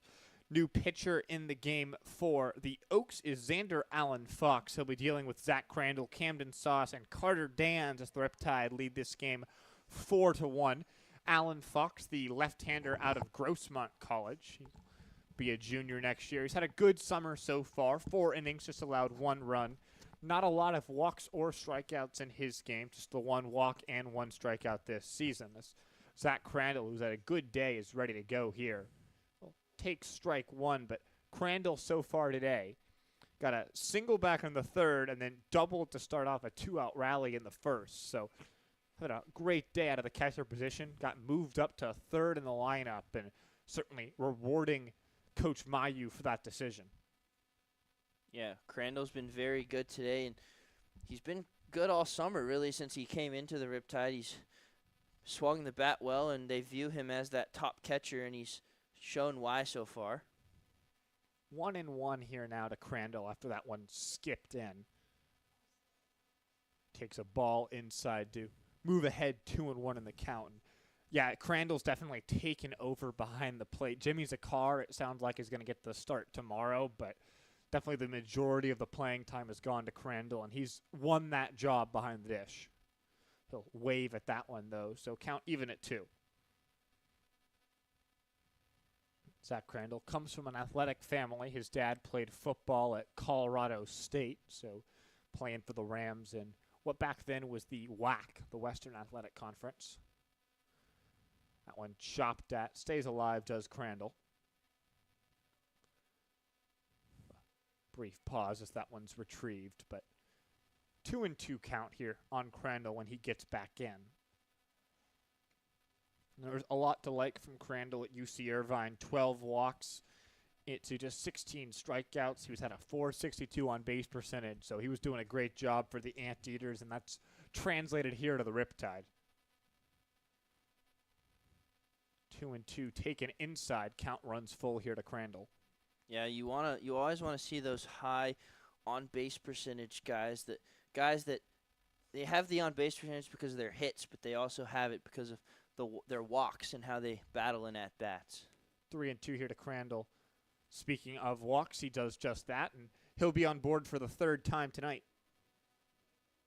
Crandall continuing to show out here. 2 hits now, the walk. So he's kind of been the backbone today for the Riptide. He's started a rally, and he's gotten hits around tough innings, and now leads off with a base runner. Camden Sauce, who's getting his first start today since last Saturday against Arroyo Seco. He's already singled and scored, though he struck out looking last time. Swing at the first pitch, grounded softly towards second. That one is bobbled, plow into first, not in time, as looked like Dawson was trying to go to second to get the lead runner, instead looked up too soon, dropped the baseball, and the Riptide have 2 men aboard with no one out here. Yeah, second error of the day for Dawson. Had one earlier against Jonathan Rodriguez, and yeah, pretty easy double play there. I mean, Sauce runs well. It wasn't hit all that hard, but definitely had the out at second, just looked up, as you said, and now instead of at least 1 out, now you get no outs. Yeah, and a rude welcome to the game here for Xander Allen Fox on the mound.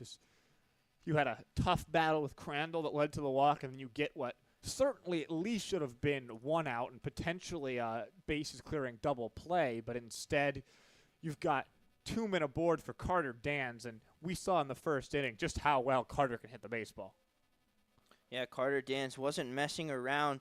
Swung at that first pitch, missed a home run by a couple of feet, but now has to face the lefty. And rare walk from Allen Fox. Only had 7 in 24 innings for Grossmont, so now coming back to bite him, although the error, not really his fault. So Dan's ready in the box here for his first pitch, going lefty-lefty, but he'll take down and away. Sort of a good part of the lineup for the lefty Allen Fox to face, as Dan's is a lefty. MacArthur is already on deck, but then Johnny Rodriguez and Reed Montgomery both bat from the left side. So 3 of the next 4 hitters dealing with a bit of a tough matchup. 1-0 on the way. Dan's takes down and away again, so doing a good job to be quickly ahead 2-0. And the crazy thing about Carter Dans, we haven't seen him pitch yet. He was mostly used as a pitcher at Northwestern last year and came in giving his arm a few weeks off to recover from the long season, and we didn't expect much with the bat. He's been really good, and we still haven't seen him pitch, so Carter Dance could be exciting from both sides this summer. Ready for the 2-0. He'll swing and foul that one back. But yeah, Coach Mayo actually said he was more excited to see him pitch than anything else today pre-game. So I think he's getting a lot closer to being able to join what's already a crowded and talented Riptide bullpen. So we'll see where he factors in as the order gets shuffled around. But definitely a name to watch both at the plate and in the bullpen. 2-1, sit through an open left side. They are going to hold the runner, so the bases will be juiced for Grant MacArthur as Carter Dans just found the open gap through the left side, took it the other way, and the Riptide threatening to blow this game wide open here. Yeah, good at bat from Carter Dans. He's hit the ball hard and then didn't hit that one all that hard, but found a gap for the base hit, and now a guy with a lot of power that can blow this game open, nobody out. MacArthur, 9 home runs for UConn last year. We haven't seen a lot of that power here. He's mostly had some singles, a couple of extra base hits, but he can definitely put this game away with a swing here. Grant MacArthur looking for his first big moment as part of the Riptide. He's been red hot recently, has 6 hits across the last 2.5 games. He'll take that one down, so ahead 1-0. Again, the runners on base. Crandall at third after his leadoff walk. Sauce reached on the error. He's second. And then Carter Dans, who just singled on first here for MacArthur in the batter's box. Ahead 1-0. Takes inside. So 2 straight hitters that have jumped ahead 2-0 after uncompetitive pitches from Alan Fox. Dans, we know, runs like the wind over at first base. So if MacArthur can find a gap, certainly plausible that he could clear the bases. 2-0 here now. That one is grounded off himself. So 2-1. We learned that MacArthur runs like the wind a little bit too on that Johnny Rodriguez triple. He was booking it from first base and came all the way around to score. Yeah, I don't know if runs like the wind would be the term that I would use. Maybe more like runs like an elephant. But he did manage to score from first on a triple. So that's sort of the expectation when you're on first for a triple. But did manage to do it. 2-1 here to MacArthur. Takes down. It's going to bounce off MacArthur. So that means that a run is forced home for the Riptide. Had it not hit MacArthur, it would have been a run as well. So that would have been a wild pitch. But Crandall comes around to score, and the bases will stay loaded for Johnny Rodriguez, who had that triple down the line last time up. Yeah, Rodriguez, another guy with some power. Only 2 home runs for Cal State, or for Long Beach State, but you said on one of those away games against Arroyo Seco, hit a ball 410 feet, 97 miles an hour off the bat, so another guy that can do a lot of damage. Ready in the box for the first pitch from Alan Fox. Still looking for his first out of this inning. Does get a strike there, so 0-1. But the Riptide came into this frame up 4-1. They've extended their lead to 5-1 and are really looking to put this game out of reach for the Oaks. This is an Oaks team that's very talented, 6-3 so far this season. 0-1 here now. That one's swung on, chased by Rodriguez, but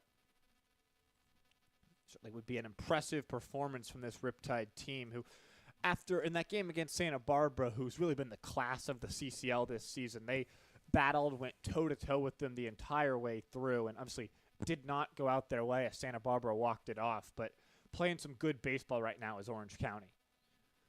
0-2 to Rodriguez. He'll foul that one off to stay alive. An important at-bat for Alan Fox. Loaded the bases and then brought in a run. Bases still loaded.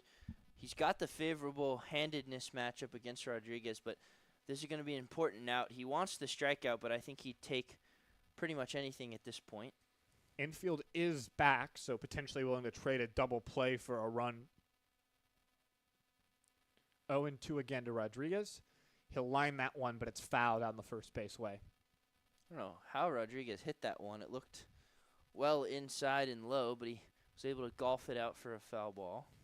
Yeah, I think sometimes Rodriguez, almost what his struggles are is he's so good at making contact that he can chase anything when he really needs to be taking some of these pitches. And that one was certainly one that he's got the bat-to-ball skills to keep that pitch, foul. But if you just take it instead, it's ball one. 0-2, though, again on Rodriguez. Bases still loaded. He'll swing and foul that one off as well. So be a sixth pitch of the at-bat. 3 straight 0-2 foul balls from Jort. Already driven in a run and scored with that triple last inning. He'll step out, wave his bat now. He's back and ready to go against Alan Fox. Fox will kick and deal. That one fouled off again. So this battle continues, and if some pitches start missing the zone, this battle could get really lengthy as there's still no balls in what's been going to be at least a 7-pitch at-bat here. Yeah, Rodriguez has fought really well. Went down 0-2 early, took a not great swing to get to 0-2, and has just continued to battle here, foul ball after foul ball. Really good at-bat, especially in this situation. So 0-2 one more time. This one is fouled off again off the left side. So more souvenirs for children. That one, though, looked like it bounced out of the stadium, and it'll send a horde of Little Leaguers chasing after it. It's a large crowd here on Friday night. A lot of Little Leaguers, some parents, all kinds of folks at the great park taking in some Riptide baseball. So, I sound like a broken record. For the 6th time, 0-2 is on the way. This one fouled off again. Jonathan Rodriguez has swung at every single pitch that he's seen in what's now a 9-pitch at-bat. This is also, it's good battle from Rodriguez, but also from Alan Fox. It's been 0-2 for 9 pitches in a row now. He could easily go out of the zone, but he just keeps pounding the strike zone, forcing Rodriguez to get out, and Rodriguez is punching back. So 0-2. Rodriguez lines that one towards center field. Jimenez will camp under it. He'll make the catch. Runners will take off, and so the Riptide extend their lead to 6-1 as Camden Sauce races home. Carter Dance moved from second to third. So runners at the corners now, 1 down as the Riptide extend their lead. Heck of an at-bat from Rodriguez. Foul ball, foul ball, foul ball, foul ball. 0-2 the entire time, and then works it enough to hit a ball out deep enough for an RBI. It's a really good at-bat from him. Indeed, and still just 1 out here with runners at the corners for Reed Montgomery. Still the team's RBI leader. Hasn't had the best day today. Popped out and struck out, but that always against starter Caden Boulogne, who worked 4 innings, 7 hits, 4 runs, a walk, and 3 punch-outs. So Montgomery ready against the lefty Alan Fox. They'll peek over at MacArthur, who is ungracefully but back safely. One of the weirdest lefty pickoff moves I've ever seen from Alan Fox, but it got the job done. Still nobody really doing much in the Oaks bullpen, so they're trusting Alan Fox here. First pitch to Montgomery is fouled off, and it'll send a Riptide bat boy jumping out of the way. He's got a helmet on, though, so he's well protected. Now hops back into the dugout to cower for safety. So probably a good decision with how much power Reed Montgomery has in his bat. 0-1 here to Montgomery. They'll check on MacArthur, who does not look particularly comfortable over on the base paths. He's sort of frozen like a deer in the headlights both times that Alan Fox is thrown over, but able to get back safely. And I think Dan's is definitely watching those pickoffs. He's moving down the line as those moves get made. So 0-1 to Montgomery. He'll take down and away to make it 1-1. Yeah, MacArthur, I don't think he has any plans of stealing second. So interesting that they're checking on him, but he seems none too pleased. Perhaps they think he'll try and steal just with a runner on third that you wouldn't want to throw down and risk Dan stealing home with the double steal. 1-1 well up and away. Nice play from Galloway behind the dish to corral that baseball. Otherwise, Riptide would have had a 7-1 lead. Still, of course, a ball, so Montgomery ahead in the count 2-1.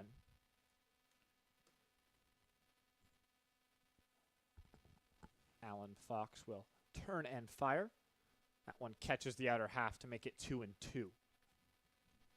So as the Riptide try and extend their lead, no action going on in the Orange County bullpen, so presumably Nathan Helman will be back out there and try to give this Orange County team some length to preserve what's a relatively used bullpen. They went 8 2/3 against Santa Barbara on Wednesday. That one misses up high to make the count run full.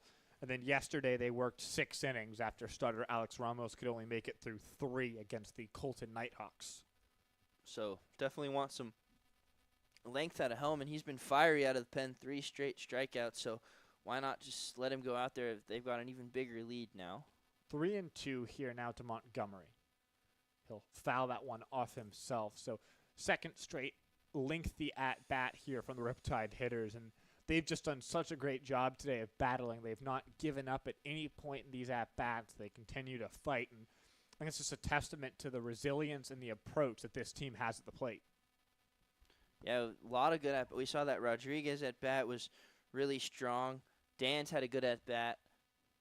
That one is topped. It'll roll. It'll be a very tough play. They're going to field, throw on to first, not in time. Reed Montgomery with an infield single. It'll score Carter Dans. Grant MacArthur moves up to second, and the Riptide lead this game 7-1. Yeah, not really much you can do there. If you're Alan Fox, he made a really good play. He made it close, but Montgomery runs well and didn't hit the ball that hard, so not a pretty base hit, but an RBI and a single for Montgomery, as now we're going to have a mound visit.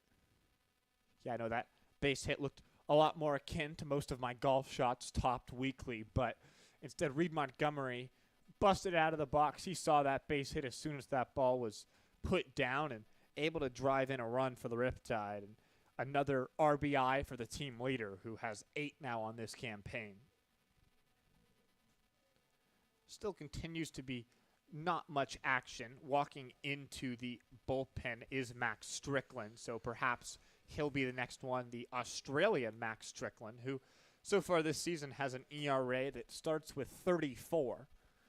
So if he comes into this game, the Riptide have a chance to really add on.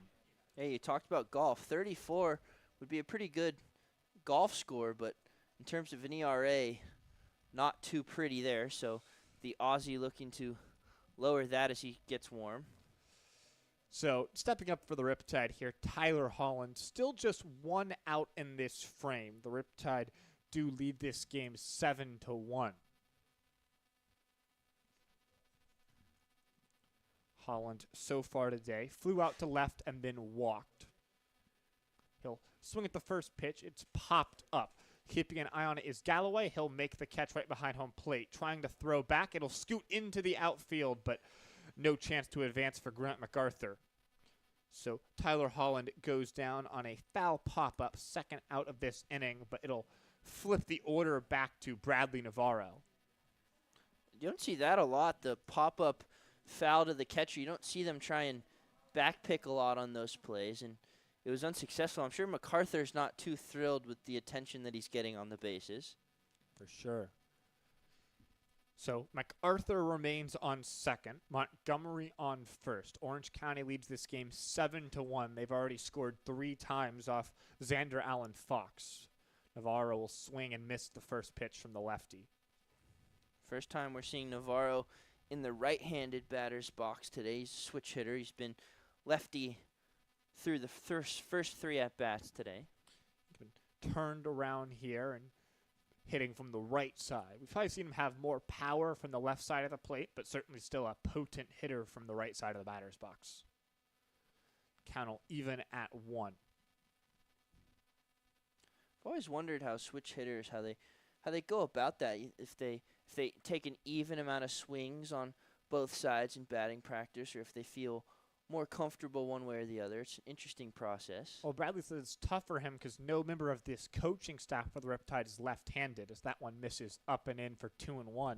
So he has to take his approach from the right side against someone throwing batting practice from the right side. So he says he's gotten relatively used to it, but it'd be much easier for him if there was someone who could throw left-handed batting practice to him.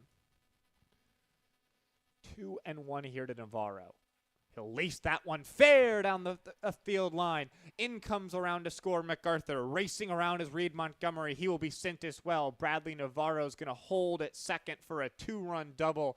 The Riptide lead this game 9-1 as Bradley Navarro continues to absolutely rake for Orange County. Yeah, slow start for him, the ground out and then the fly out. Now back-to-back clutch hits, the RBI single in the fourth. Now the 2 RBI double there, and Navarro continuing to be the best hitter this summer for the Riptide. A big reason why they've had so much success. Now a 5-run inning, and Reed Montgomery was booking it from first base. He wasn't stopping on that one. Navarro comes in clutch once again, and this inning continues. Jake Evans now the 9th hitter to come up for the Riptide. No, Reed Montgomery almost caught up to Grant MacArthur, who was easing off the gas as he came around to score. So 2 runs for the Riptide, and they lead this game by 8 now as they continue to sort of have this trend where they can blow out teams. We've seen them blow out the Philippines, the Bombers, and the Waves already this season. Hopefully this is the start of another run of blowout wins for Orange County. And it always kind of feels like it starts slow, and then it's 1 inning, and it explodes, and then the game is over. That one misses inside. So Evans up 2-0 in the count already.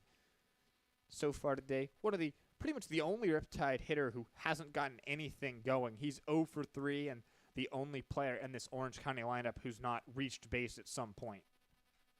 Sure, he'd like to join the party here. Up 2-0 is a great time to do it, but he'll take the strike to make it 2-1. So if he gets on, Crandall will hit for the second time. And what's your determination on batting around? Is it all 9 guys, or does that 10th guy have to come up? 10th guy has to come up, what's it called? They are sending all 9 men to the plate already. They have not batted around just yet. So 2-1 here. They'll spin back, but Navarro's back safely. For the Riptide so far in this game, Tyler Holland, Bradley Navarro, and Jake Evans are the only guys who have not yet scored a run. Obviously, Navarro in scoring position here. So this offense has really been coming from all facets of this Riptide lineup. There's not been any individual part of it that's been sort of, the main run creator. Evans will wave and miss to make it 2-2. I feel like that's kind of been the story the whole summer as well. It feels like there's been some Reed Montgomery had a big game where he kind of did it all, but it seems like the runs that the Riptide have scored have all been a team effort and not just one guy, and that's a really good sign of a successful team. For sure. 2-2 to Evans. That'll bounce in, so count's going to run full here.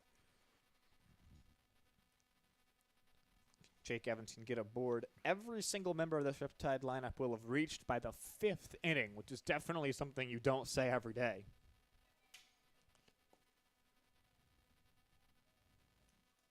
So full count, payoff pitch coming to Evans, who walks and gets hit by a pitch more than pretty much anyone, and he'll walk as that one bounces in. So ball 4 to Evans, no chance to advance for Navarro as he continues his ability to reach base without a hit. And so we talked about, all 9 guys have reached base. Now Orange County has batted around as Zach Crandall, who started this whole frame off with a walk, scored a run. He's going to step into the batter's box, but first we're going to have a mound visit, potentially a pitching change.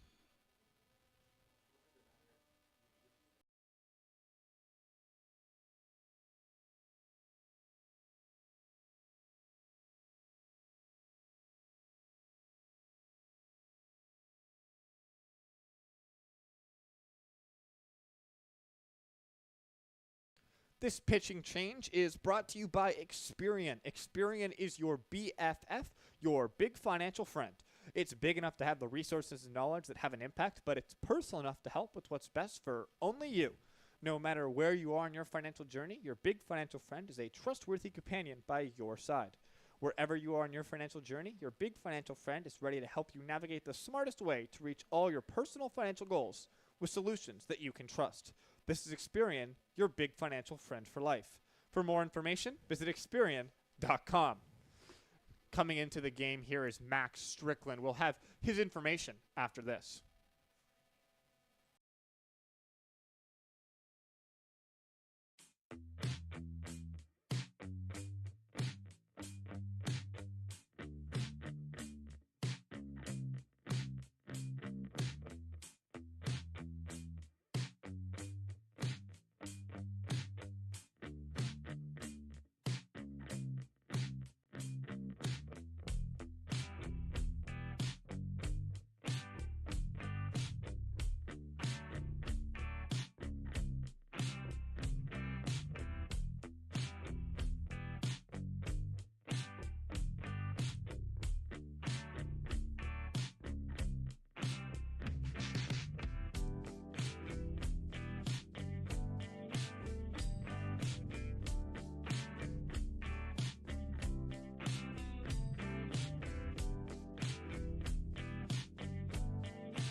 Back here at the Great Park, Orange County's blown this one open to take a 9-1 lead. New pitcher for the Oaks, Max Strickland. He's from Townsville, Australia. So far this season, 2.1 innings, 34 ERA, but that mostly came from his first outing of the year. He gave up 7 runs and did put up a scoreless inning last time. He'll deal with Zach Crandall, who's gotten aboard all 3 times he's stepped into the batter's box today. One well down and away and controls an issue for Strickland. He's walked 11 batters so far this game. So far this season. So just having trouble commanding the baseball. So 1-0. That one is well outside. It's going to allow both runners to move up. So second straight pitch that was spiked well to the left-handed batter's box. This one wild enough to allow Bradley Navarro to move up to third and Jake Evans to second. Crandall a chance to do some more damage here. He's been on base 3 times. He scored 2 runs, but yet to have an RBI, so chance for that here. Got 2 men in scoring position for him. 2-0 to Crandall. That one also away and into that left-handed batter's box. It's been a consistent miss so far for Max Strickland. Only allowed 3 hits so far this year, but as we talked about, those 11 walks, the big problem for him. Sort of reminds me of Jack O'Malley for the Riptide. That one's in there, so 3-1 count. Strickland 6'4", so not quite as tall as O'Malley, but definitely, a tall, lanky pitcher, which you can see those control issues come into play for those types. That one's grounded softly towards shortstop. Mora will field, throw onto first in time, but the Riptide, they did some damage. They scored 5 times. They lead this game 9-1 as we head to the 6th.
back here, top of the 6th inning. Sam Evans alongside Huon Fitzpatrick, and the Riptide lead this game 9-1. Nathan Helman still pitching. It was a long time ago after the Riptide scored 5 runs in the bottom of the last inning, but he was great in his first frame of work. Yeah, 3 straight strikeouts, all of them looking. So definitely overpowered the bottom of the order, but now has to face the top. Up 1-0 in the count. And between innings here at the Great Park, starting pitcher Michael Earthbomber, as well as Jace Binke, who pitched yesterday, were 2 of 4 competitors in a sack race. And Michael Earthbomber, he dealt on the mound, and then he showed his speed. He hustled down and beat out the other 3 competitors to get his hopefully second win of the day between the one that he's going to get for his performance on the mound. So 2-0 here. That one misses inside. So 3-0 count.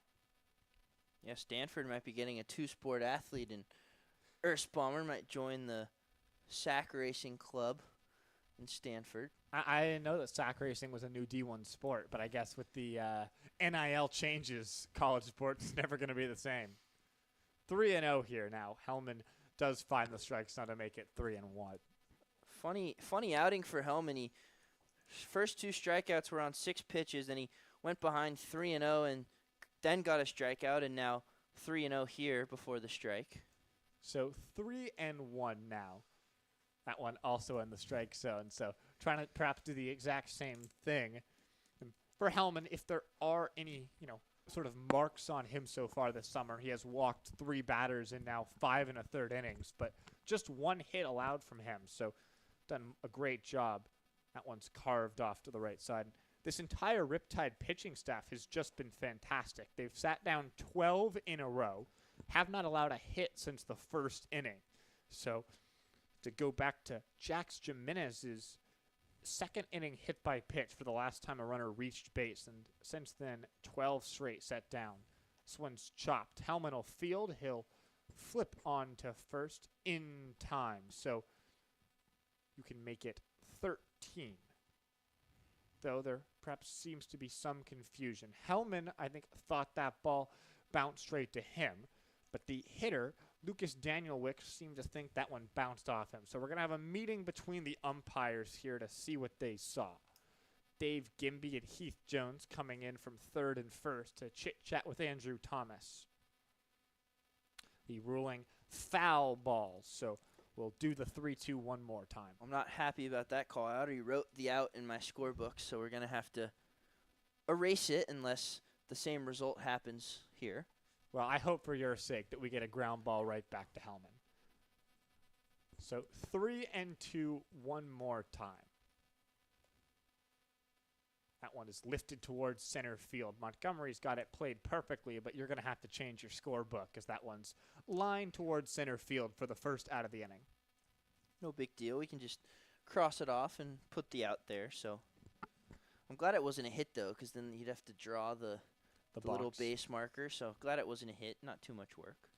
So that'll bring up Zach Mora. He's not had the best day today. 2 strikeouts so far for him. Both those came against the starter, Michael Earthbomber.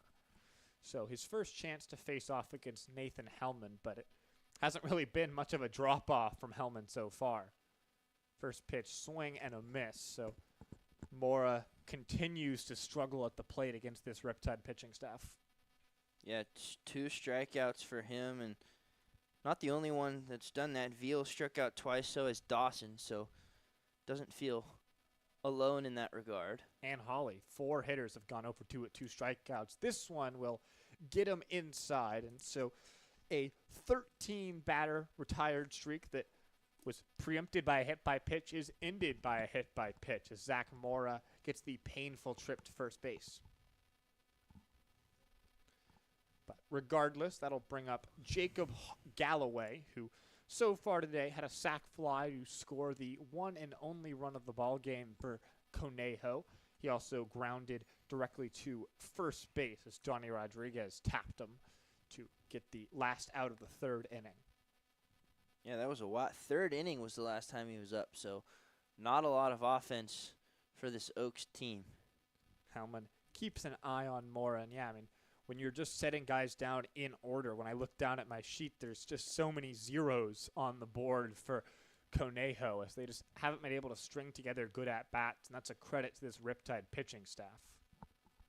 Some credit should be given to Zach Crandall for that block right there. That ball looked like it was ticketed for the backstop and certainly would have allowed Mora to move up 90 feet, but Crandall somehow was able to get his glove to that baseball. Surprising offensive performance as well for the Oaks. That one misses way up and away, 2-0. And yeah, no, this is a talented Oaks team. They were off yesterday, so perhaps a little bit of rust, but they scored 19 times to beat the Barons on Wednesday. They're third in runs per game, so they're very talented. Yeah, they're the third overall offense in the entire CCL North and South, so Riptide doing a good job of keeping them at bay here. Now, whenever you have a team that comes in, scored 19 times in their last game, and you're able to have them only at 2 hits through 5+ innings, you're doing something right. 2-1 now from Helman. That one is swung on and missed. Quickly up is Crandall, but he'll throw back to Helman instead of checking on the runner at first. Speaking of leading the CCL, Bradley Navarro, best hitter in the entire CCL, 565 batting average. Next closest, 444. Ooh. Well, I mean, that puts it back to how well Bradley has been hitting the ball this year. Because you think about Bradley Navarro today, it's that one swung on and missed, so 4 strikeout for Helman and a second out here in the 6th. I mean, you would say Bradley Navarro's had a pretty good day today, right? I would think so. Yeah, and he's got, a double that drove in 2 runs. He had a single that drove in a run. His batting average has gone down today.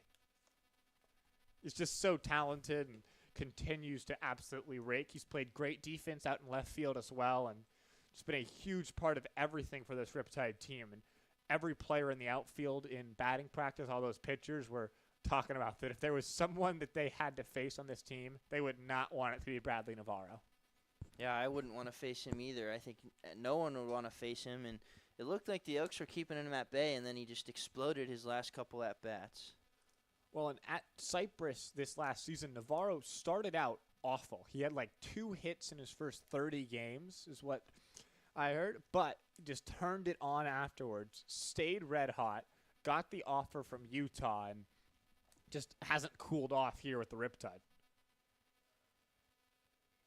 So 1-0 here for Helman. That one swung on and missed, so continues to get plenty of whiffs from this Oaks lineup.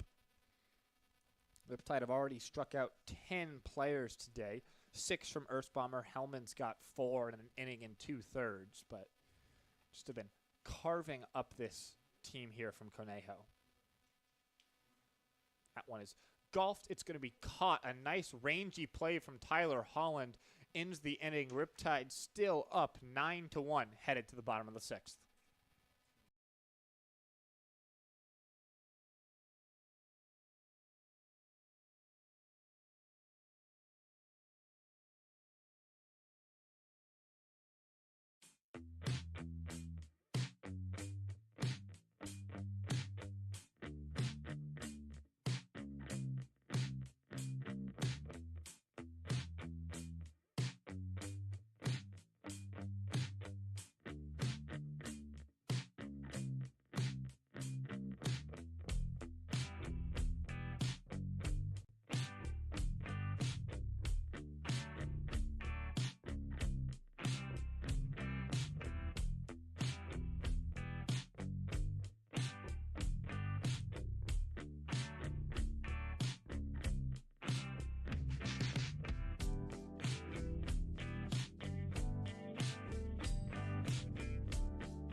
back here in Great Park in Irvine.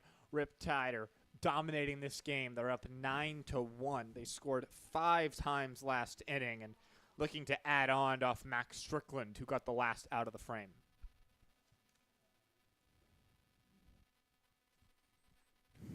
Stepping into the box, Camden Sauce here for Orange County.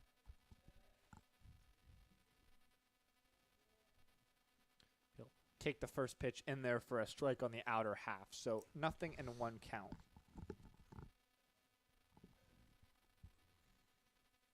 Sauce, as we talked about earlier, moving to Santa Clara for next season. He had been at TCU, but entered the transfer portal. That one bounces in, so 1-1.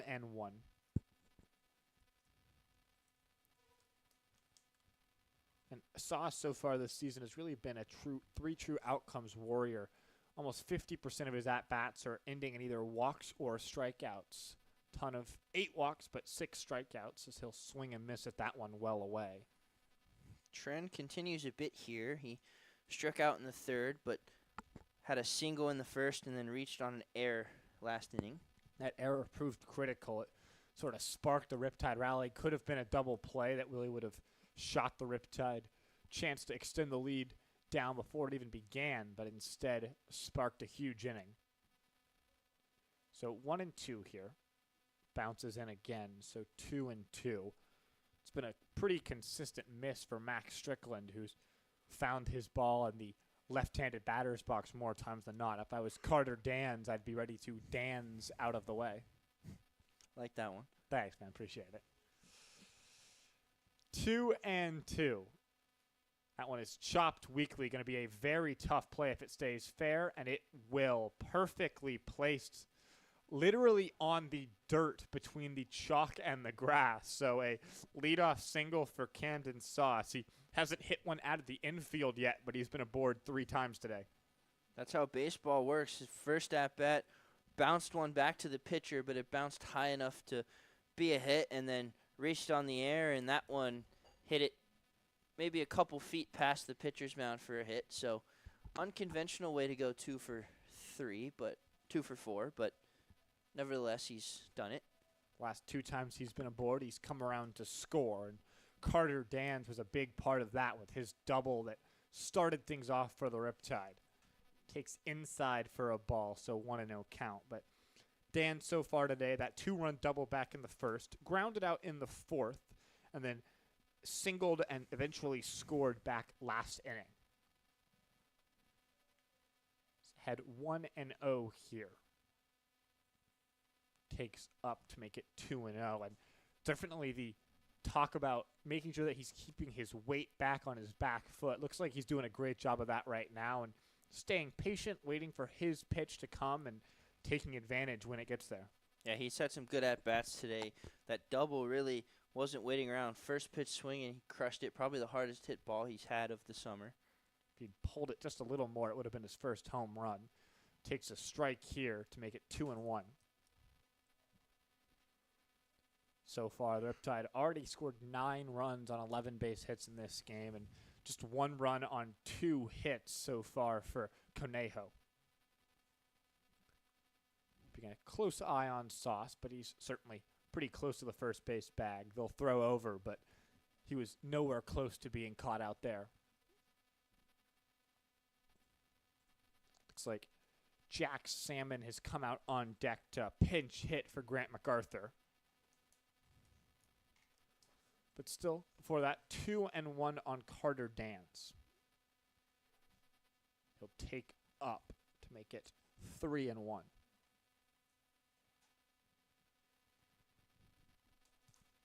We did see Salmon play yesterday against the Colton Nighthawks in a non-league game that the Riptide won 9-6. 3-1 here to Dans. Advantage pitch. Takes inside ball 4. So nice job from Carter Dans. Not trying to do too much. Takes his walk, and the Riptide have their first 2-minute board again. Yeah, good at bat from Carter Dans, and I like this out of the Riptide. You have a big inning last time, score 5 runs. You're up 9-1. You could kind of take the foot off the gas a little bit, think you're going to cruise into a win, but they're continuing to have good at-bats here and try and extend this lead even more. Salmon is taking over for Grant MacArthur, the DH, so presumably Salmon will just slot right into that DH spot. Takes that one down and in, so 1-0 count. Yesterday, Salmon hitting out of the 7-hole, playing right field, was hit by a pitch, reached on a fielder's chase, and later scored. But he was the only member of the Riptide lineup who did not have a base hit in the win against Colton, so looking for one right here. Ahead 1-0 in the count. Fouls that one off. So, again, Camden Sauce on second, Carter Dans on first, with the pinch hitter Salmon up at the plate. Johnny Rodriguez out on deck, so presumably going to stay in the game. But potentially 4 straight left-handed hitters here with Dans, the newly inserted Salmon, and then Rodriguez and Montgomery in the lineup right now. 1-1 catches the inner half, so Salmon down 1-2, and he's the team leader in strikeouts alongside Luke Johnson. So punchies have been an issue for him, trying to avoid that right here. Yeah, Salmon off to a slow start with the Riptide, but all that can change if he can find the grass here and bring a run home. I assume that's why Grant Mayus put him in the game with the opportunity to try and spark something for him. Takes down to make it 2-2, and definitely Grant Mayu doing a great job in his head coaching debut. If he'll be doing that all weekend long, as Coach Evans is unavailable until Monday, but doing a great job, and the Riptide are up 9-1 thanks to a splendid performance from their pitching and their hitting. It's just been a really team effort from Orange County today. 2-2, misses down. So count's going to run full on Jack Salmon, who has worked a nice at-bat coming off the bench today. Yeah, dangerous take there, but it paid off, so good at-bat for him as Winston Peterson starts to loosen in the Oaks bullpen. Definitely feels like there's going to be a lot of arms that are forced to be used by the Oaks today, as this Riptide lineup just does not want to get out at any point. Misses away, ball 4, and the bases are loaded again. We saw that a ton last inning, and an infield single and a pair of walks have done that for Johnny Rodriguez, still with no outs here in the bottom of the 6th. Yeah, good at-bat from Salmon. Although he probably wanted to drive a run home with a hit there, I think that's got to feel good for him. He battled, had a good at-bat. It wasn't a strikeout, so he's got to feel good. And now Rodriguez, another big spot to do some damage. So nothing on Rodriguez as he steps into the box. Sauce on third, Dans on second, Salmon on first. The Riptide already up by 8 in this game.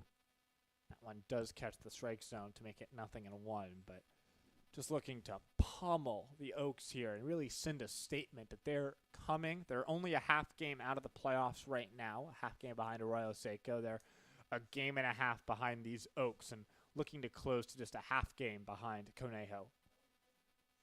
Yeah, we're getting to that point of the season where wins are starting to become important. Not that they're not important regardless, but we've a few weeks into the season. It's only a 2-month season, so you want to get those wins late, and the Riptide have been doing a good job of that and want to prove it to a good team here. For sure. Looking to definitely, continue to play good baseball. The Riptide started 0-3. They're 5-2 in their last 7 league games, 7-2 overall. So that one misses away. So they've really been playing great baseball and, just continuing to show that here tonight as they look to move to 8-2 in their last 10 with a win here. Rodriguez up in the count 2-1. Bases loaded, nobody out here. Bottom 6. Strickland has struggled for command, and he'll fire. That one is laced towards center field. Jimenez chasing back. It is over his head. So everyone's moving up. Rodriguez will cruise into second. Moving up to third is Jack Salmon. Carter Dans and Camden Sauce both came around to score. Runners had to hold up. They weren't sure if that ball was going to get caught, but instead it's a 2-run double to put the Riptide up by 10 runs here. Johnny Rodriguez, a heck of a swing there, crushed that one.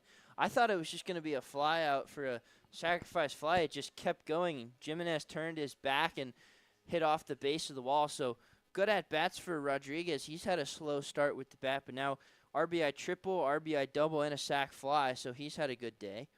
Indeed, he's got 4 runs driven in today. And speaking of driving in runs, Reed Montgomery with 2 minutes scoring position looks to add to his team-leading 7 RBIs.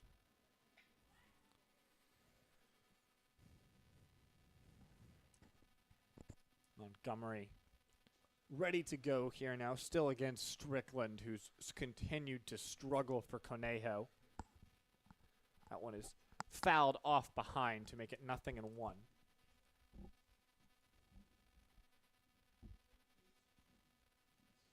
Now that ball definitely carried off the bat of Rodriguez. I also thought that was going to hang up and allow Jimenez to make a play, but instead it dropped in. So 0-1 on Montgomery. He'll swing, line that one into right field. They are going to hold Rodriguez, so only Salmon comes around to score, but it's a 12-1 lead now. Still nobody out in the bottom of the 6th inning. The Riptide are just pouring it on. Montgomery continuing to drive in the runs, 2nd RBI of the day, and I was wondering when someone was going to hit that hole, and he finally did between 1st and 2nd, as it looks like we're going to have a pitching change. This pitching change brought to you by Experian. Experian is your BFF, your big financial friend, big enough to have the resources and knowledge that have an impact, personal enough to help you with what's best for only you. No matter where you are in your financial journey, your big financial friend is a trustworthy companion by your side. Wherever you are in your financial journey, your big financial friend is ready to help you navigate the smartest way to reach all your personal financial goals with solutions you can trust. This is Experian, your big financial friend for life. For more information, visit Experian.com.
It's 12-1 here at the Great Park as Orange County has just dominated this game pretty much from start to finish. A leadoff triple for Conejo that came around to score, but since then it has been all Riptide. They've scored 12 unanswered runs. They scored 2 in the 4th, 5 in the 5th. They've already put in 3 this frame, and they have runners at the corners with nobody out against the new pitcher Winston Peterson out of Pepperdine. Tyler Holland at the dish. Holland fouls that one back, so 0-1. But Peterson He has not allowed a run so far this season in an inning of work. He walked 1, struck out 2, did give up a hit as well. Peterson, 7 2/3 for Pepperdine to a 17.61 ERA. So a better start to his summer, but in a tough spot here. Going to have a meeting on the mound with catcher Jacob Galloway to make sure they're on the exact same page on what to throw. And you got a feel for Nathan Helman. He's had to sit for 20 minutes, it seems like, in each of these past 2 innings. Still nobody out here. So Helman doing some throws in the dugout to keep himself loose, but he's had to sit for a long time. It didn't let it affect him last time, and we'll see if he's able to cope with that again next inning. 0-1 here now on Holland. That one misses down. Riptide sent 10 men to the plate last inning. They've already put 6 guys to the plate without recording an out in this frame. So continuing just to swing the lumber so well. They've been seeing good pitches. They've been taking balls that are uncompetitive, and they've just done a fantastic job today. That one bounces in, so Holland ahead 2-1.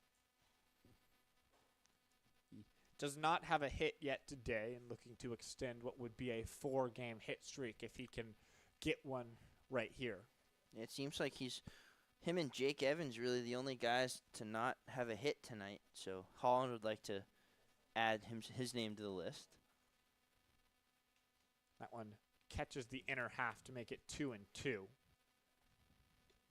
Yeah, Navarro's got 2, Crandall's got 2, Sauce has 2, Dan's has 2, MacArthur had a hit, Rodriguez has 2, Montgomery with 2. There's been just so much production up and down this lineup for Orange County. They have 13 hits today. That one misses down. Alongside the 13 hits, 5 walks. So far in this game, just 15 outs from Riptide hitters, so they're 18 for 33 in terms of getting on base in this ball game. So just a great job from this team. Dominated the entire way through. That one up and in, it'll get a piece of Holland, so the bases are reloaded as Holland gets hit on a 3-2 pitch. So more trouble. Bases loaded, it seems, for the 4th or 5th time tonight for the Riptide. And for the guy who you definitely do not want up, Bradley Navarro, he's come to the plate in now 4 straight innings. He's 2 for 4 today, and he's just gotten better as the day's gone on. Ground out his first time, then a sharp line out, then a 2-run single, and then a RBI single, just 1 run there. But he had the 2 RBI double last inning in the 5th, and trying to do the same thing again now, batting from the left side. As that one bounces in, it'll get away. It's going to be a run for the Riptide. In to score comes Johnny Rodriguez, and the Riptide extend their lead to 13-1. Yeah, just Oaks not helping themselves at all. They had an error a few innings ago that led to a lot of runs for the Riptide, and now a wild pitch, so they're just not helping themselves. Still nobody out here. Hey, at least the bases aren't loaded anymore. But that can change if Navarro gets on again. So 1-0 count to Navarro. First base open now. He'll take that one down to make it 2-0. And the scorebook's starting to get a little messy here.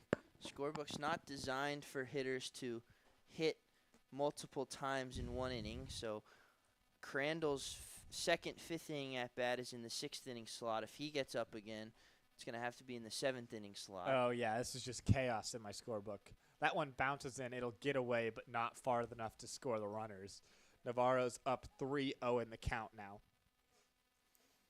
Yeah, I think this scorebook clearly designed for the major leagues where guys getting up multiple times in an inning doesn't happen as much. Doesn't happen all that much here, certainly in back-to-back innings, but the Riptide have just done such a great job at the plate, and Conejo struggled to find it.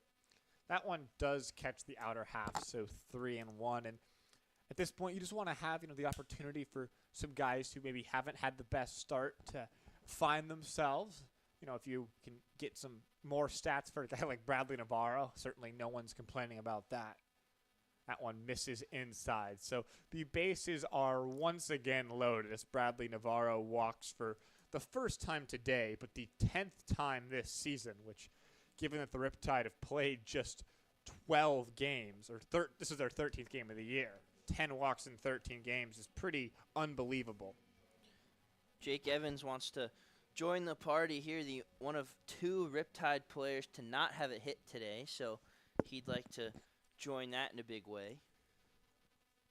Still nobody out here. The Riptide have already scored 4 times this inning to make it 13-1. That one does drop in for a strike, so 0-1 count. But yeah, Jake Evans walked his last time up, but besides that, 0 for 3 with a strikeout. And definitely would be good to see everyone get in on the action.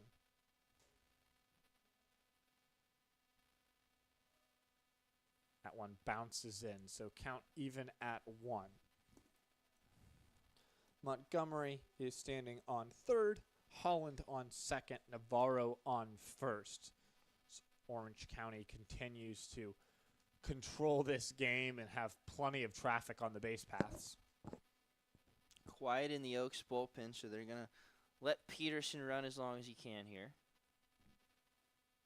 That one in there for a strike. So 1-2 count. Feels like the first time in forever that the Riptide have been down in the count. You're getting ready to warm up. Are you hoping to get to put in the game here for the Riptide? Yeah, I'm ready. Just give me pants and a uniform. I can give you a solid inning. I mean, nothing to lose here. I'd love to see you go out there. That one misses away to make it 2-2. I mean, I'd be sad if you switch sides to Conejo, but they may need someone to go out there and eat some innings. Hey, whoever needs innings, my gloves in my car. I'm ready to go. 2-2 on Evans. Bases loaded with nobody out here. That one bounces in, so full count. These innings have certainly dragged on. Nathan Helman did a great job of not letting it affect him, but there's some action going on in the Riptide bullpen. Just don't want to make Helman go out there after being sat down for as long as he has. Yeah, definitely tough to reheat up that arm after sitting for so long. That one misses down for ball 4. So Evans does not get his first hit of the game, but he does get an RBI for his bases loaded walk. That'll make it 14-1. Continuing as we're going to have another pitching change, or not a pitching change, but a mound visit is still no one really loosening in the Oaks bullpen. So the final line on Strickland, as now all of his runners have come around to score. A third of an inning, 3 hits, 2 walks, 5 runs. So not his best day. It's tough to come into an outing with an ERA north of 30 and have it rise, but he found a way to do just that. So Zach Crandall up, bases loaded for Orange County. Still nobody out in this frame as the 9th hitter comes to the dish.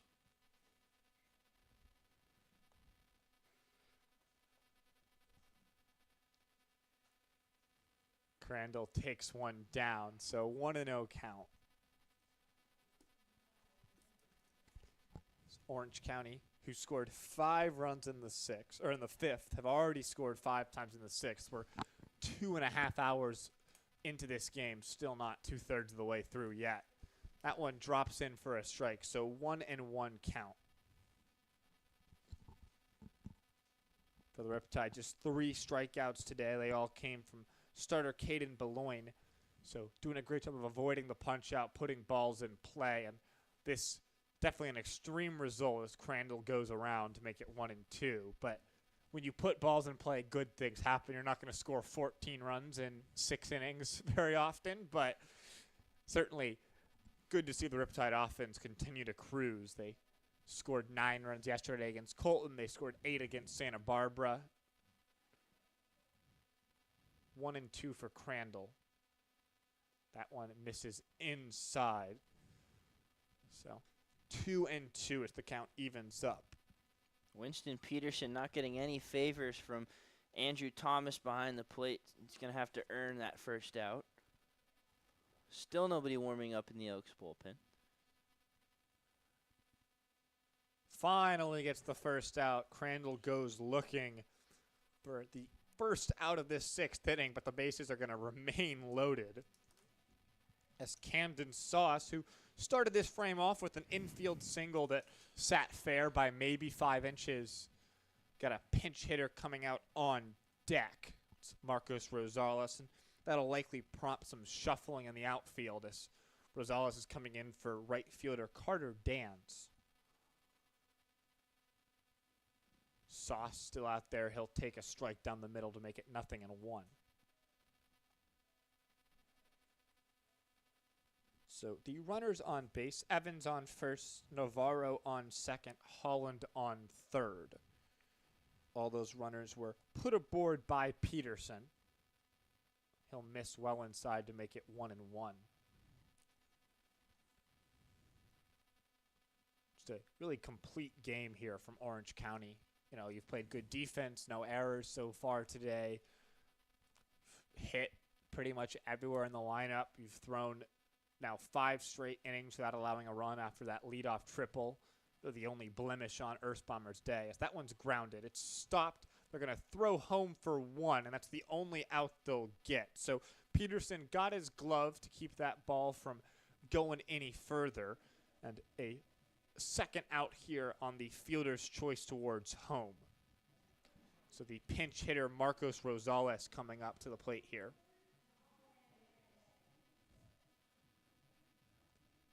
Carter Dans has his day ended, but 2 for 3, 2 runs, couple of RBIs, so great performance from him today.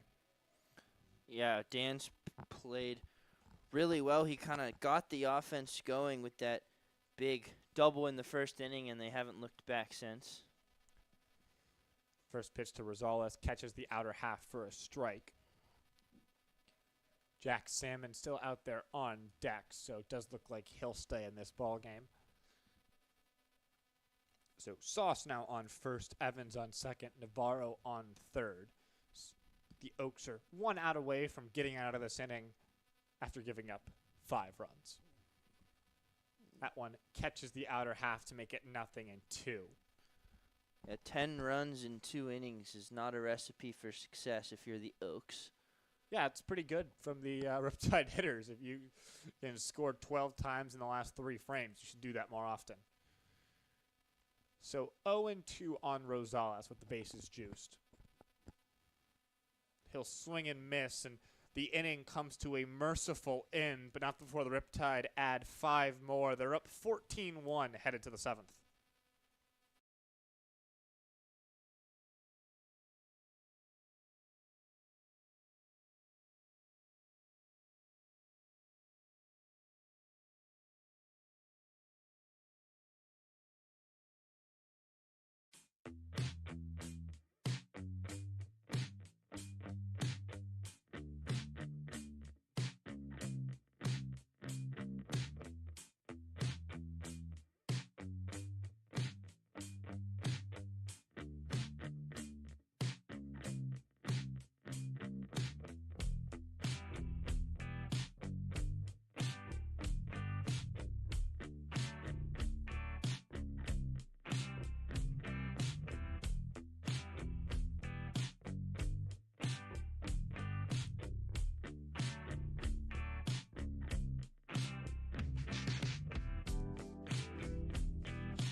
So, as we begin the top of the 7th here at the Great Park with Orange County up 14-1, some defensive changes for the Riptide. In right field, Marcos Rosales, who pinch hit for Carter Dans, is going to stay in the game. Luke Johnson's taking over for Bradley Navarro in left, and Brady Pettit's taking over third base for Camden Sauce. We saw Brady play shortstop for the first time yesterday, but back to his regular third base today. And I think that's good out of Coach Mayu. Just give your guy. There's still plenty of at bats left in this game, despite where the score is. So give some guys some chances to string some hits together and improve on their stats. That one misses away, but ahead 1-2 in the count still is Helman. Looks like there's a pinch hitter for the Oaks. It'll be Ethan Gonzalez out of Cal State LA. Helman does quick work of Gonzalez, so he goes swinging. 5th strikeout that Helman's produced so far as Jax Jimenez steps to the plate. And that spot in the lineup, just not a good spot for the Oaks. Tyler Hawley, 2 strikeouts, and then a strikeout for Hawley there, or for Gonzalez there.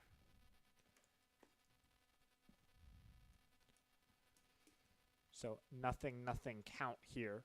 That one misses up and away to Jimenez.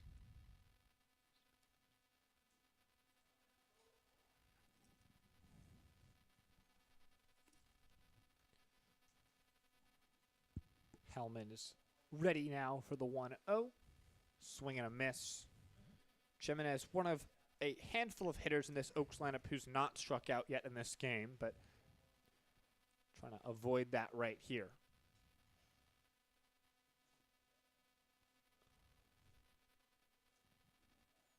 1-1 in there for a strike. So 1-2 count now.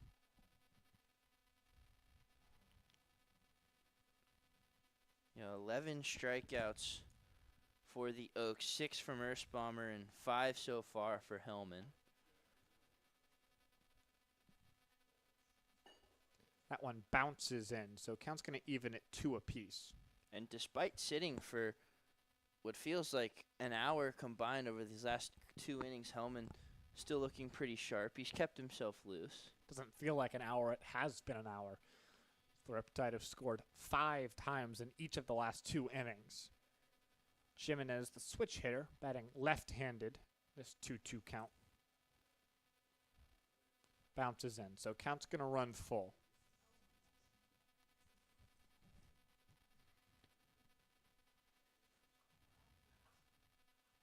So 3-2 count towards Jimenez. New look Riptide defense behind. That one is lifted out towards left field. Luke Johnson, newly inserted, will pick it up, but a base hit for Jimenez. First base hit for the Oaks since the first inning of this ball game when Devin Wilkes singled to left field and Jimenez does the same 6 innings later. Yeah, it feels like too late for the Oaks. If this was maybe a closer game, you think you get that hit and you have a chance, but down by 13 runs, it's a hard task to overcome. Brady Hewitt in the batter's box now, and I agree, it would be quite the mountain to climb for the Oaks. He'll foul the first pitch back. Crazy things have happened, but 13 runs with only 9 outs to work with is a tough task. Yeah, I'm not sure I've ever seen a team blow a 13-run lead with this sort of dominance so far. 0-1 here now towards Hewitt. Misses inside, so 1-1 count. Thomas behind the plate sticking to his strike zone. Sometimes you see scores like this, the umpires will expand a little bit, but Thomas making these pitchers earn their outs. Which, of course, is the right way to do things. 1-1, swing and a miss, so no chance for Thomas to argue that one wasn't in the zone. As Hewitt waved through the fastball from Helman. I've seen guys argue, or not argue, but they've asked if pitches are strikes after they've swung at them. It's a pro tip. Every single time you swing, it's going to be a strike. Helman will pick over to first. Jimenez back safely. I was out there in the outfield making some nice plays in batting practice. I certainly feel like if Coach Mayu wants to change up the lineup, I'm ready to go out there and play right field. That one's grounded foul. And I'm certainly okay with if Bradley Navarro wants to come up here. He's so good at hitting. I'm sure he's good at talking about baseball too. Yeah, we could bring some guys that are out of the game up here to finish the broadcast. You can head to the outfield. I saw you brought your glove today, and then I did. Maybe I'll head out to the mound and finish this game off. Oh, I'm so there. 1-2 count. That one misses low. A groan from the press box next to us. They thought that was strike 3. Now, that was an audible groan through what should be mostly soundproof glass. So impressive stuff from them. They're still locked into this game as someone's working on a Caesar salad over there, which looks pretty good. I enjoy a good Caesar salad. As do I. 2-2. That one in there. Strike 3. 6 strikeouts from Nathan Helman. The Riptide have punched out 12 hitters in this game. Another impressive thing for the Riptide today, the use of 2 pitchers. I mean, there's still some game left, but Earthbomber 4 innings. Helman's done a good job despite having to sit for a while. So in a score like this, you could kind of run through some arms, but they don't. If you're not going to waste guys, then why not just let them go out there? No, and a pretty short list of guys who are ready to pitch today, but done a good job as that one bounces in, and quite a pick from Zach Crandall behind the dish. That ball, certainly felt like it was ticketed to head all the way to the backstop, but Zach Crandall was up, and not just up, ready to fire, so had someone like Jimenez been sneaking off first base, could have backpicked him there. 1-0 count. That one misses away, so 1-1. I wouldn't be surprised if Crandall gets taken out of this game. He's had a really good day with the bat, but in a game like this, you're up by 13, and catching is a lot of stress on the body. So if he doesn't need to catch all 9 innings, I could see them maybe turning it over to Jimmy Zakar. Jimmy is expected to get the start tomorrow, from what he told us himself. So could be Jimmy. We haven't seen a lot of Ryder Young behind the dish recently, so certainly could see him come behind the plate. 2-0 here. First hitter in a while that Helman's been behind, but he gets a swing and miss from Veal. So back to 2-1. And Veal was one of 3 hitters that went down looking against Helman the first time through. He's beginning to work through this lineup for the second time. The first pitch batter that he got looking was Brady Hewitt, and Hewitt did the same thing as he'll wave and miss at that one to make it 2-2. So looking for a 7th strikeout in just 3 innings is Nathan Helman. Pretty impressive stuff out of him, especially with him having to sit for so long between innings. No, for sure. Definitely showing a lot of intensity, which is important to do. That one in there, strike 3. So Nathan Helman, for the second time tonight, punches out the side, but the Riptide lead this one 14-1. It's time to stretch at the Great Park.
Back here at the Great Park, Orange County up 14-1.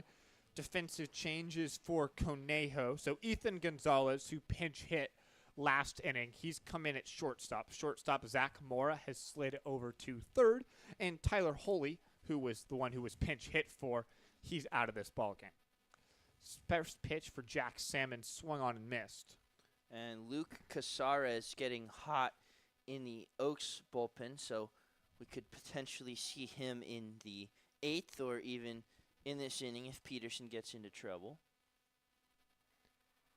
Been easier said than done to get outs on this Riptide lineup, as they've scored multiple runs in the last 3 innings.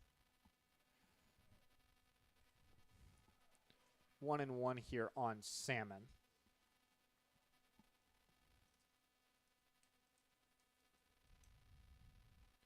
Breaks his bat. It's going to stay fair. Throw on.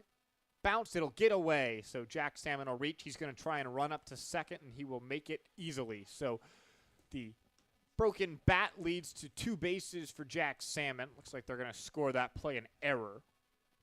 So Jack Salmon, a 2-base error, start things off here in the 7th. Yeah, it's a tough play. I think Salmon definitely had it towards first base, and the throw sent him to second, but don't think Omaha's going to retrieve that one. That broken bat flew towards the pitcher's mound.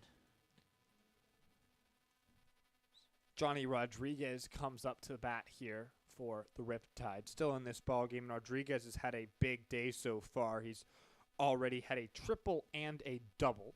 So if he can single, get another at-bat, perhaps the chance for the elusive cycle. Runner on second is Salmon here as the Riptide lead by 13 runs. That one up and in, so 1-0 count.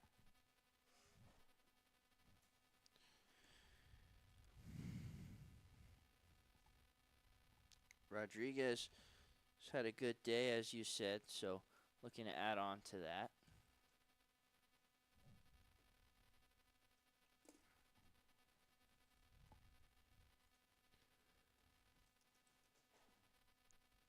Still a 1-1 count here on Rodriguez. That one fouled off. Looking ahead here for Orange County. They'll host San Luis Obispo tomorrow, and then they'll take on the Waves on Sunday. Finish up that homestand. That one in there for a strike. And after that, they're going to have some more road games next week. We'll haven't really seen the Riptide play a lot of road games this year. Only 2 matchups away from Great Park so far, but we're going to have 3 next week. 1-2 count on Rodriguez. Once fouled off. So pardon me. So it's actually the Bombers on Sunday, the Waves on Tuesday, off day Monday for the Riptide. All those games at home. And then we've got some road action. So on the road at the Academy Barons in Compton on Wednesday. They'll head up to San Luis Obispo on Thursday, an off day Friday, and then they'll be at this Conejo Oaks team on next Saturday. So 3 road games in 4 days. So Rodriguez swings and misses. So it's the first out of this inning.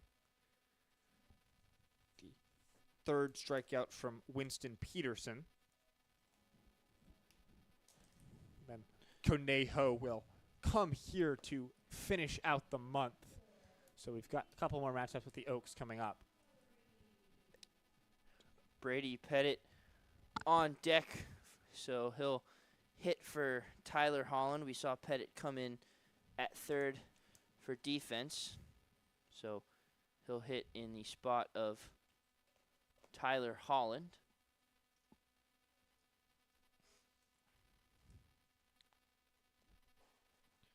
Reed Montgomery still in this game. Montgomery will foul off the first pitch he sees. He's had a good day so far. His last 2 at-bats have ended in RBI singles, and then he's come around to score. Got a great chance for another RBI with Salmon standing in scoring position right now.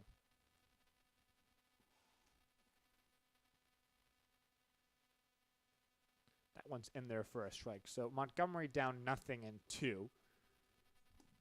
some action going on in the Orange County bullpen. Noah Smith, who was the last arm that was expected to throw today, is up and warming, so perhaps he'll get the last 2 innings today.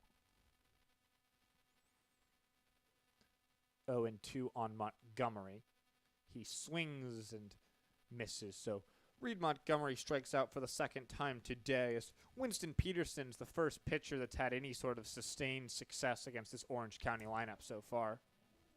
Yeah, they should celebrate Winston Peterson. He's done a good job at limiting the runs here so far. He came in a tough spot. All the runs that scored were on Max Strickland, so Peterson really the only successful Oaks pitcher here tonight.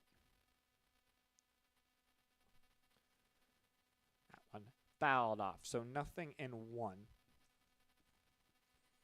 And then now Luke Johnson on deck. He came in defensively for Bradley Navarro. Now he'll hit in that spot if Pettit is able to get to him.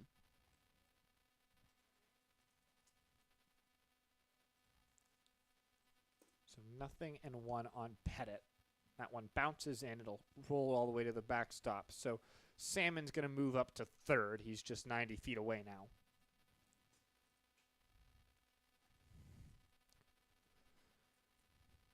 The first time in a couple of innings Orange County hasn't had just so much traffic on the base paths.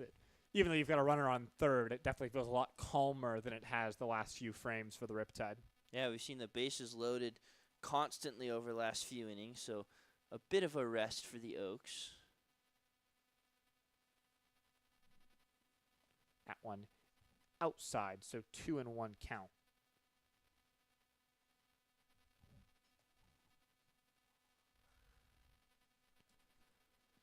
Pettit, who's gotten hits in every single game he's played so far, looking to continue that right now. 2-1 on him. That one bounces in, so 3-1 count. Yeah, this spot in the lineup, one of two to not have a hit for the Riptide. Tyler Holland reached base twice, but did not record a hit. Jake Evans, the other man, also reached base, but without a hit. So Pettit in an advantage count here, 3-1. Catches the outer half to make it 3-2. If Pettit can find a way on, every hitter that has come up for the Riptide would get on base except for Marcus Rosales. Pretty remarkable feat. Rosales, of course, came as a pinch hitter. He's likely going to have another chance to hit in the 8th inning.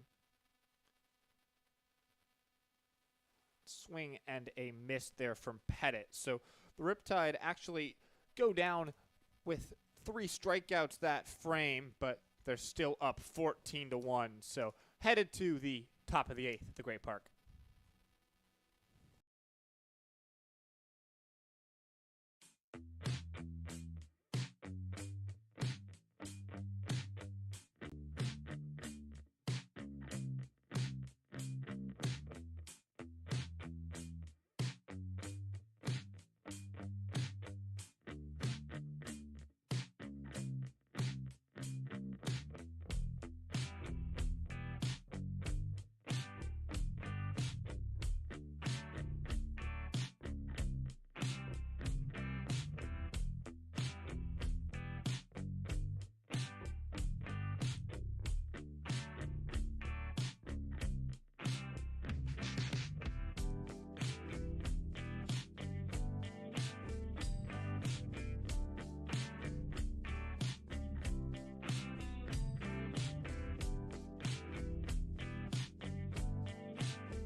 back here at the Great Park. Orange County up 14-1 as we begin this 8th inning. So the defensive changes for the Riptide. Camden Sauce has moved over from third to shortstop while Brady Pettit checked in at the hot corner. So it was Tyler Hollins, not Sauce, who gave way there. New pitcher for the Riptide is Noah Smith. He'll be dealing with Jones Dawson to start things off here in the 8th. Gets a strike there. Funky delivery out of Smith. A little sidearm low release point for the Cal Baptist pitcher. So far, it's been a good year for Smith. He misses well away there. But 6 innings, just 1 run allowed, 2 hits, a walk, 7 strikeouts. The last time he worked was a week ago on the road at Arroyo Seco. He had 3 innings, just 1 hit, no runs allowed, so did a great job there. Sidearm delivery coaxes a foul ball to make it 1-2. See, this game certainly not in the balance at the moment, but important for people like Smith to, show what they have and be more of a role in this Riptide bullpen going forward. 1-2's fouled back by Dawson, who's struck out twice already today, looking to avoid joining Isaac Veal, who bats 1 spot before him with 3 strikeouts and 3 at-bats. 1-2 here from Smith. He's got a sinker, a four-seamer, a slider, and a changeup. See what he goes with right here. Like the four-seamer missed up. So 2-2. I think Noah Smith has one of the cooler majors on this team. He's an aviation major. That's pretty cool. Yeah, I mean, I don't know how to make stuff fly, but certainly Noah Smith does as he misses outside to make it 3-2. So your future pilot one day could potentially be Noah Smith. Well, I don't know if he's a pilot in training or whether he's looking to, build planes. I don't know what Noah Smith, I'll have to ask him tomorrow. That one's lined right back up the middle. Ranging is Sauce. He'll field, but that throw is wild. So no highlight reel play for Camden Sauce and a leadoff single. That is ruled an error, but that is not an error. That's a base hit. That play is not being made often enough for that to be an error. Yeah, it would have been a heck of a play by Sauce. He made a great play. I think he had a chance on the throw, but just an inaccurate throw. But it's definitely a hit. Tough play from Sauce, and not a play that's easy to be made in any regards.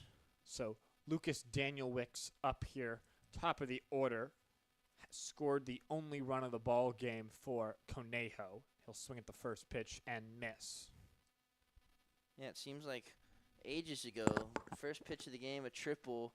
He came around to score. The Oaks haven't done anything since then. Indeed, just 3 hits, 3 errors from this Oaks defense. It's just been a rough day for Conejo. That one misses away to make it 1-1.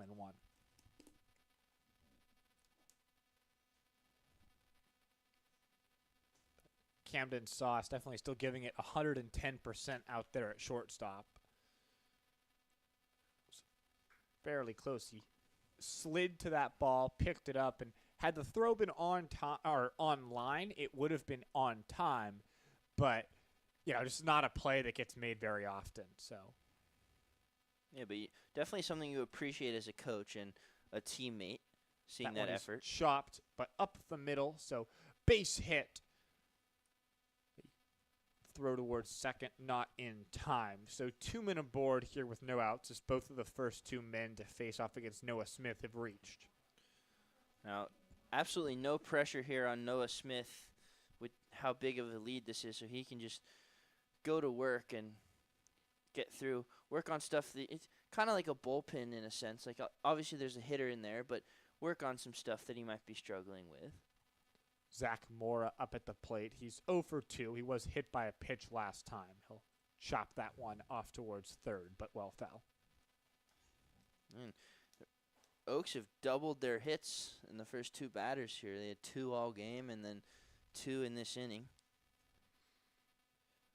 And they've all come in innings. The 2 hits they had were in the first inning and then nothing until now. Well, they had the hit last inning. Oh, the Excuse single me. to I left field excuse- from Jimenez. But otherwise, yes, indeed, they've come in bunches. The scoreboard tricked me there because it only says they have 4 hits. That's on me. Yeah, they gave Sauce an error on that Dawson single. So 0-2 here for Smith, and he gets him to look foolish. Zach Mora chased one that was in the next area code, but strikes out. So first out of the inning here. Yeah, and that's what you get with a guy like Smith, that weird arm angle. It makes you take some swings at pitches that you don't want to take swings at. Well, the pinch hitter here for the Oaks, Anthony Thomas, into the game now. Bit of a Anthony Thomasception. Our home plate umpire is also Anthony Thomas. I wonder if they're aware of this. He's pinch hitting for Jacob Galloway. Thomas can catch, so presumably he will take over the duties behind the plate for Galloway in the bottom of the 8th.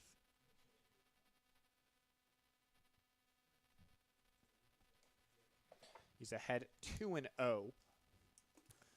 Anthony Thomas out of Grossmont Junior College down in San Diego. That one in there for a strike, so 2-1.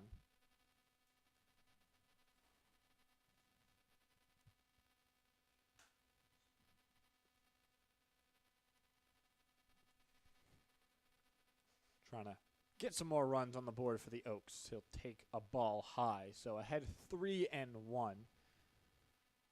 So Noah Smith definitely cares, I'm sure, about his outing here today. But the pitchers in the bullpen are horsing around. Looks like there's some usual nonsense that comes when you're up by 13. That one misses down and in. So the bases are loaded for the Oaks for the first time today, but still trailing by 13 runs. Yeah, I think the Oaks needed a rally like this about 6 innings ago. But Noah Smith can just go to work now. He's got some work to do, but a pitch gets him out of it. Devin Wilkes at the plate. He's 1 for 3 so far. Did single to left field back in the first inning. Takes a strike here to make it 0-1. And that's going to feel good if you're Devin Wilkes. He just graduated high school. He's on his way to Bakersfield. And to have one of the few hits for this pretty good Oaks lineup, that's got to feel good as a young guy. Only 17. He sends that one off towards left center field. Johnson will camp under it. He'll make the catch, but it will be deep enough to score Dawson for the second Oaks run of this ball game. Daniel Wicks also moves up from second to third. So a 14-2 lead as the Oaks begin to chip away. So comeback is on for the Oaks. They've lowered this deficit from 13 to 12 as see if they can scratch some more across against Noah Smith. They'll need to avoid trading outs for runs as they're down to just their last 4 outs. Now batting Ethan Gonzalez. He pinch hit earlier, struck out last inning, but getting his second ups. The junior from Cal State Los Angeles who has recorded hits in 3 straight games. Misses high, so ahead 2-0 in the count. Yeah, Gonzalez, a pretty good player in high school, was the Ventura County Male Athlete of the Year, and then hit 241 with a home run for Cal State LA.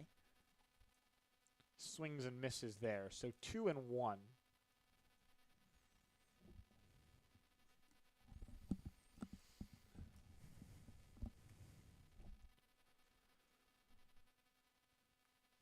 Smith will keep close eye on the runners. Now kicks and deals. Grounded softly towards third. It goes through Pettit. Sauce fields instead. Throw on, not in time. That would have been a highlight play from Camden Sauce. Ball got through Brady Pettit. Sauce was backing him up and tried to make an incredible throw from deep short. But instead, a run will score as Daniel Wicks comes in the back door. Don't turn off the TV yet, folks. We've got some excitement here. Another run in for the Oaks is now it's 14-3. Noah Smith trying to work out of this mini jam. That one is chopped at foul. So ahead 0-1 of Jax Jimenez, who singled back in the 7th. Besides that, he's been hit by a pitch and lined out. So 1 for 2 today. One of the better lines from any hitter in this lineup. Only Daniel Wicks has multiple hits. That one bounces to the backstop. It'll get away. Mitchell Birdsall's into the game doing the catching, so taking over for Zach Crandall. Yeah, that's what I talked about a couple innings ago. I thought Crandall might get taken out, especially with where the score is, and giving his legs some rest. So Birdsall replaces him. So 1-1 here from Smith. That one in there for a strike.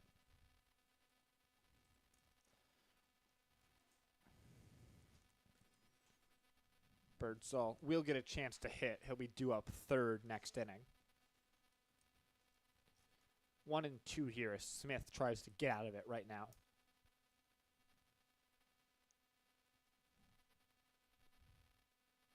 Swing and a miss. So the Oaks get a couple, but the Riptide still lead 14-3 headed to the bottom of the 8th.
Back here, bottom of the 8th, Riptide up 14-3. The new pitcher, Luke Cesares, he's facing off against the new hitter, Luke Johnson. He took over in left field an inning ago for Bradley Navarro, getting his first chance at the plate here today. The final line on Winston Peterson, 2 innings, no hits, no runs, 2 walks. He struck out 5 Riptide hitters, so the only successful outing from a Conejo pitcher so far.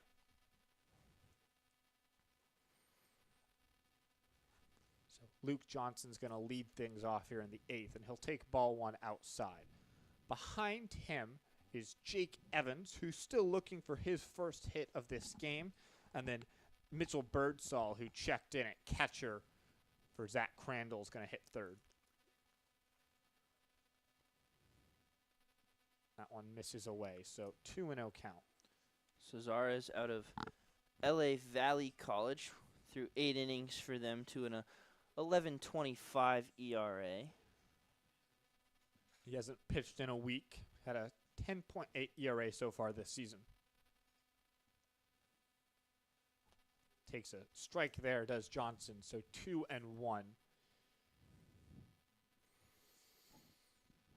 At this point, both teams definitely feel like they're on autopilot. As Grant Mayu is just 3 outs away from his first win as head coach, and done a great job today and a well-earned win. That one misses down, so 3-1 to Luke Johnson. Johnson not off to the best start this season. He's just 2 for 18. He leads the team with 9 strikeouts, but what better time than right now to get things going if you're Luke Johnson? Yeah, no pressure whatsoever. He can just go up there and be free swinging and get himself started. One misses down. He takes ball 4. So does able to draw a walk to lead off this 8th inning. Yeah, good job by Coach Mayu, as you said, and he stepped into this role. Coach Evans unable to be here this weekend, and he's done a good job so far. The offense has come alive here, and the pitching was really quite good today. So Mayu pushing all the right buttons in his first outing as a head coach. So Jake Evans in the batter's box now. The first pitch to Evans in there for a strike. So Evans has come to the plate 5 times. He's 0 for 3, but he's walked the last 2 times he's been in the batter's box. And the second walk did drive home a run as it came with the bases loaded. So far this season, he has 7 walks, second on the team behind Bradley Navarro. That one misses well away, but kept in front. Yeah, Evans looking to add his name to the hit tally here, one of the few Riptide to not have a hit. Anthony Thomas is behind the dish. He stayed in the game after pinch hitting for Jacob Galloway, so doing the catching for the last frame here. 1-1. Down, it'll run all the way to the backstop. So Johnson will move up into scoring position as Evans finds himself in a 2-1 count. The conversation on the mound here as Luke Cesarez has struggled since coming into this game. Hasn't looked to have a tremendous command, but it's a quick meeting, so they're back ready to go.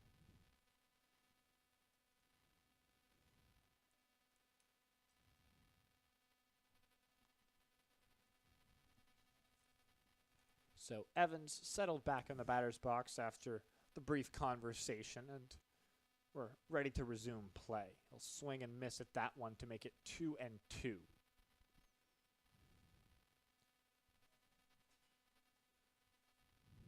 Jake Evans comes from a really athletic family. His brother played baseball at Golden West, the same place that normal Riptide head coach Brian Evans is a pitching coach.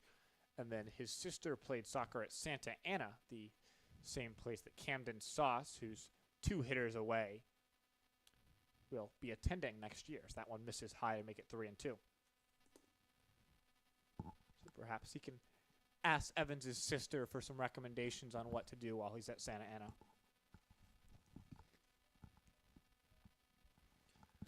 So full count on Evans. First base is open. That one is chopped up the middle. It's going to knock it into center field. Fielded by the shortstop. Throw on in time. Ethan Gonzalez makes a great play from very deep short, but it does allow Luke Johnson to move up. Yeah, what a play from Ethan Gonzalez. I was looking at him earlier. In high school, he was the defensive player of the year in his conference, so showing it off there. Really good play from him. He threw that ball from a couple steps onto the outfield grass, had to cover a ton of ground, and definitely hustling in an 11-run game. It's a good way to earn more playing time. Yeah, I talked about it earlier with that play that Sauce almost made.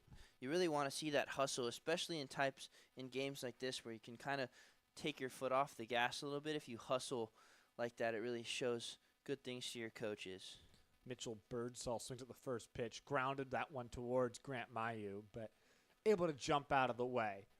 Birdsall hasn't been getting a lot of action recently. Did play yesterday against the Nighthawks. Had a RBI, stole a bag, hit by a pitch in that game, so able to get things going a little bit. But he is expected to head off to Menlo Park at the conclusion of this month, where he'll play in the CCL's Northern Division, so hopefully earn himself a little more playing time as the catcher situation here continues to be very crowded in Orange County. Bounces in, it'll skip all the way to the backstop, but corralled quickly by Thomas, and no advance for Luke Johnson. Yeah, Menlo Park, right now the Legends are sit at 5-6 in the CCL North standings, so Birdsall could give a jolt to that team as they fight for a playoff spot up there. Who knows? Maybe we'll see him in the CCL championship if the Riptide and Legends get there. It's got to be strange, a mid-season summer ball switch to a different team, especially one so far away. 1-1. Birdsall is from up in Northern California. He's from San Jose, so Menlo Park a lot closer to home for him.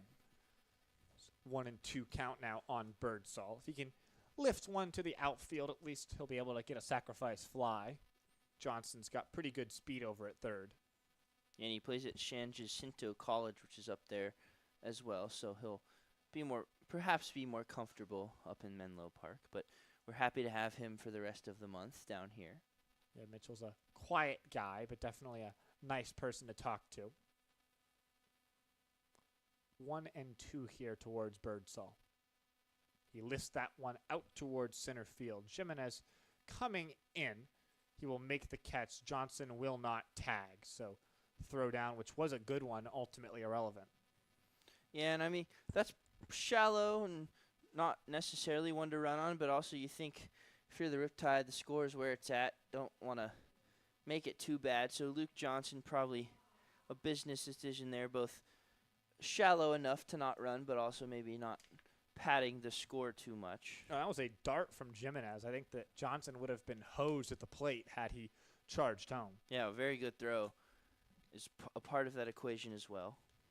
So Camden Sauce, who started this game at third, now moved over to shortstop. He's already scored 3 times today, and it's come in sort of a weird way. His 3 runs have come on, and he's reached on an infield single, scored on a double, reached on an error, and then scored on a sac fly, and then reached on a second infield single before coming home on a base knock. So 3 runs without hitting a ball to the infield, and he'll line this one over towards Dawson, who makes the catch to end the innings. So Riptide don't score. They're 3 outs away from closing this one out.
Back here for the top of the 9th. The Riptide have this one on ice. They're up by 11 runs.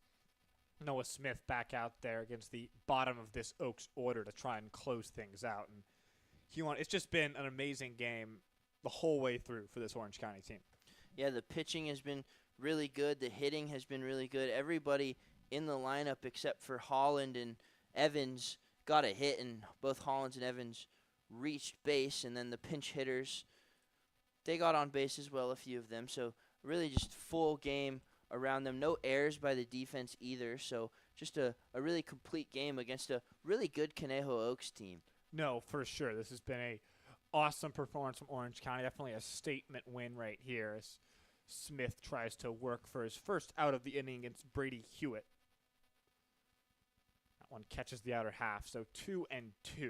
And I think it shows a lot from the Riptide. Obviously a heartbreaker against Santa Barbara a couple days ago, but a one-run game against the top team in the CCL South is really good. A big win here against a top team in Conejo, so it's showing, even though they lost to Santa Barbara, playing some good baseball against some tough teams. For sure, and speaking of those Foresters, they'll be back here on Monday, June 30th, after their game on Tuesday here was canceled. That one's grounded, bobbled by Pettit, so he will reach.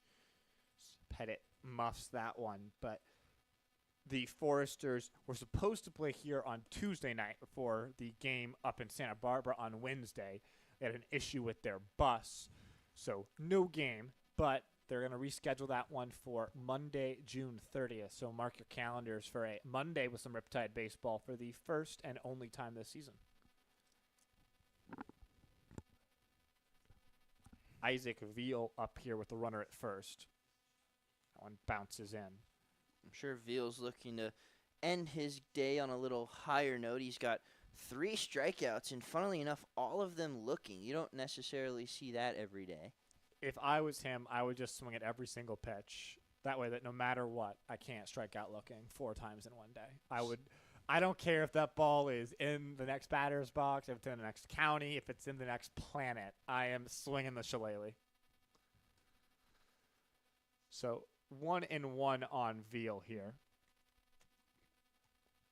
He does just that and swings and slices it off to the right side. Yeah, I know they call it a golden sombrero when you strike out 4 times. Maybe there's another word if it's 4 times looking. It's embarrassing is the word that you're looking for. That one is lifted off to the right side, so still 1-2. Veal, listening to you, 3 straight swings, all foul balls. I'm sure I can take over as the hitting coach for the Oaks. They've gotten just 5 hits today, so 1-2 here on Veal. Smith will kick and fire. That one swung on and missed. He does strike out for the 4th time, but for the first time, he did swing the bat. So the platinum sombrero, but not the ultimate 4 strikeouts while looking. That we are still waiting for a name. I think you're in charge of finding that one out. I'll do some research and I'll come back to you. It's Dawson, the guy looking to avoid a 3rd strikeout here. It's the 3rd strikeout from Smith, and it's the 16th from Riptide pitching so far in this game. They struck out 17 players for the Bombers on opening day, but see if they can. You get 2 more strikeouts from Noah Smith to close out this game. You beat that right here. So that's 16 strikeouts already. Just a dominant performance from this pitching staff. Jonah Dawson's at 1-1 in the count. Brady Hewitt on first. So a ground ball could potentially end this game right here.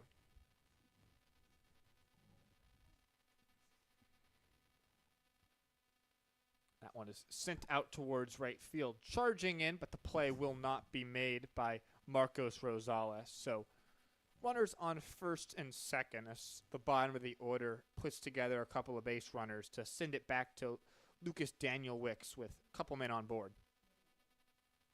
And Rosales getting his first action. We haven't seen him in the outfield this summer. He pinch hit and stayed in the game there. And not a challenging play for him, but the ball finds you if you're new to a position. That one chopped towards third. Pettit will field. He'll go on to first. His throw is not in time. Sort of sailed that one a little bit. So bases are loaded here with 1 out.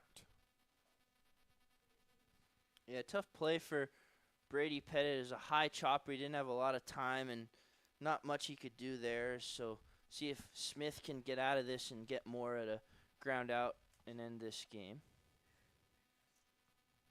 The bases are loaded for Zach Mora, who started this game at shortstop, has moved over to third.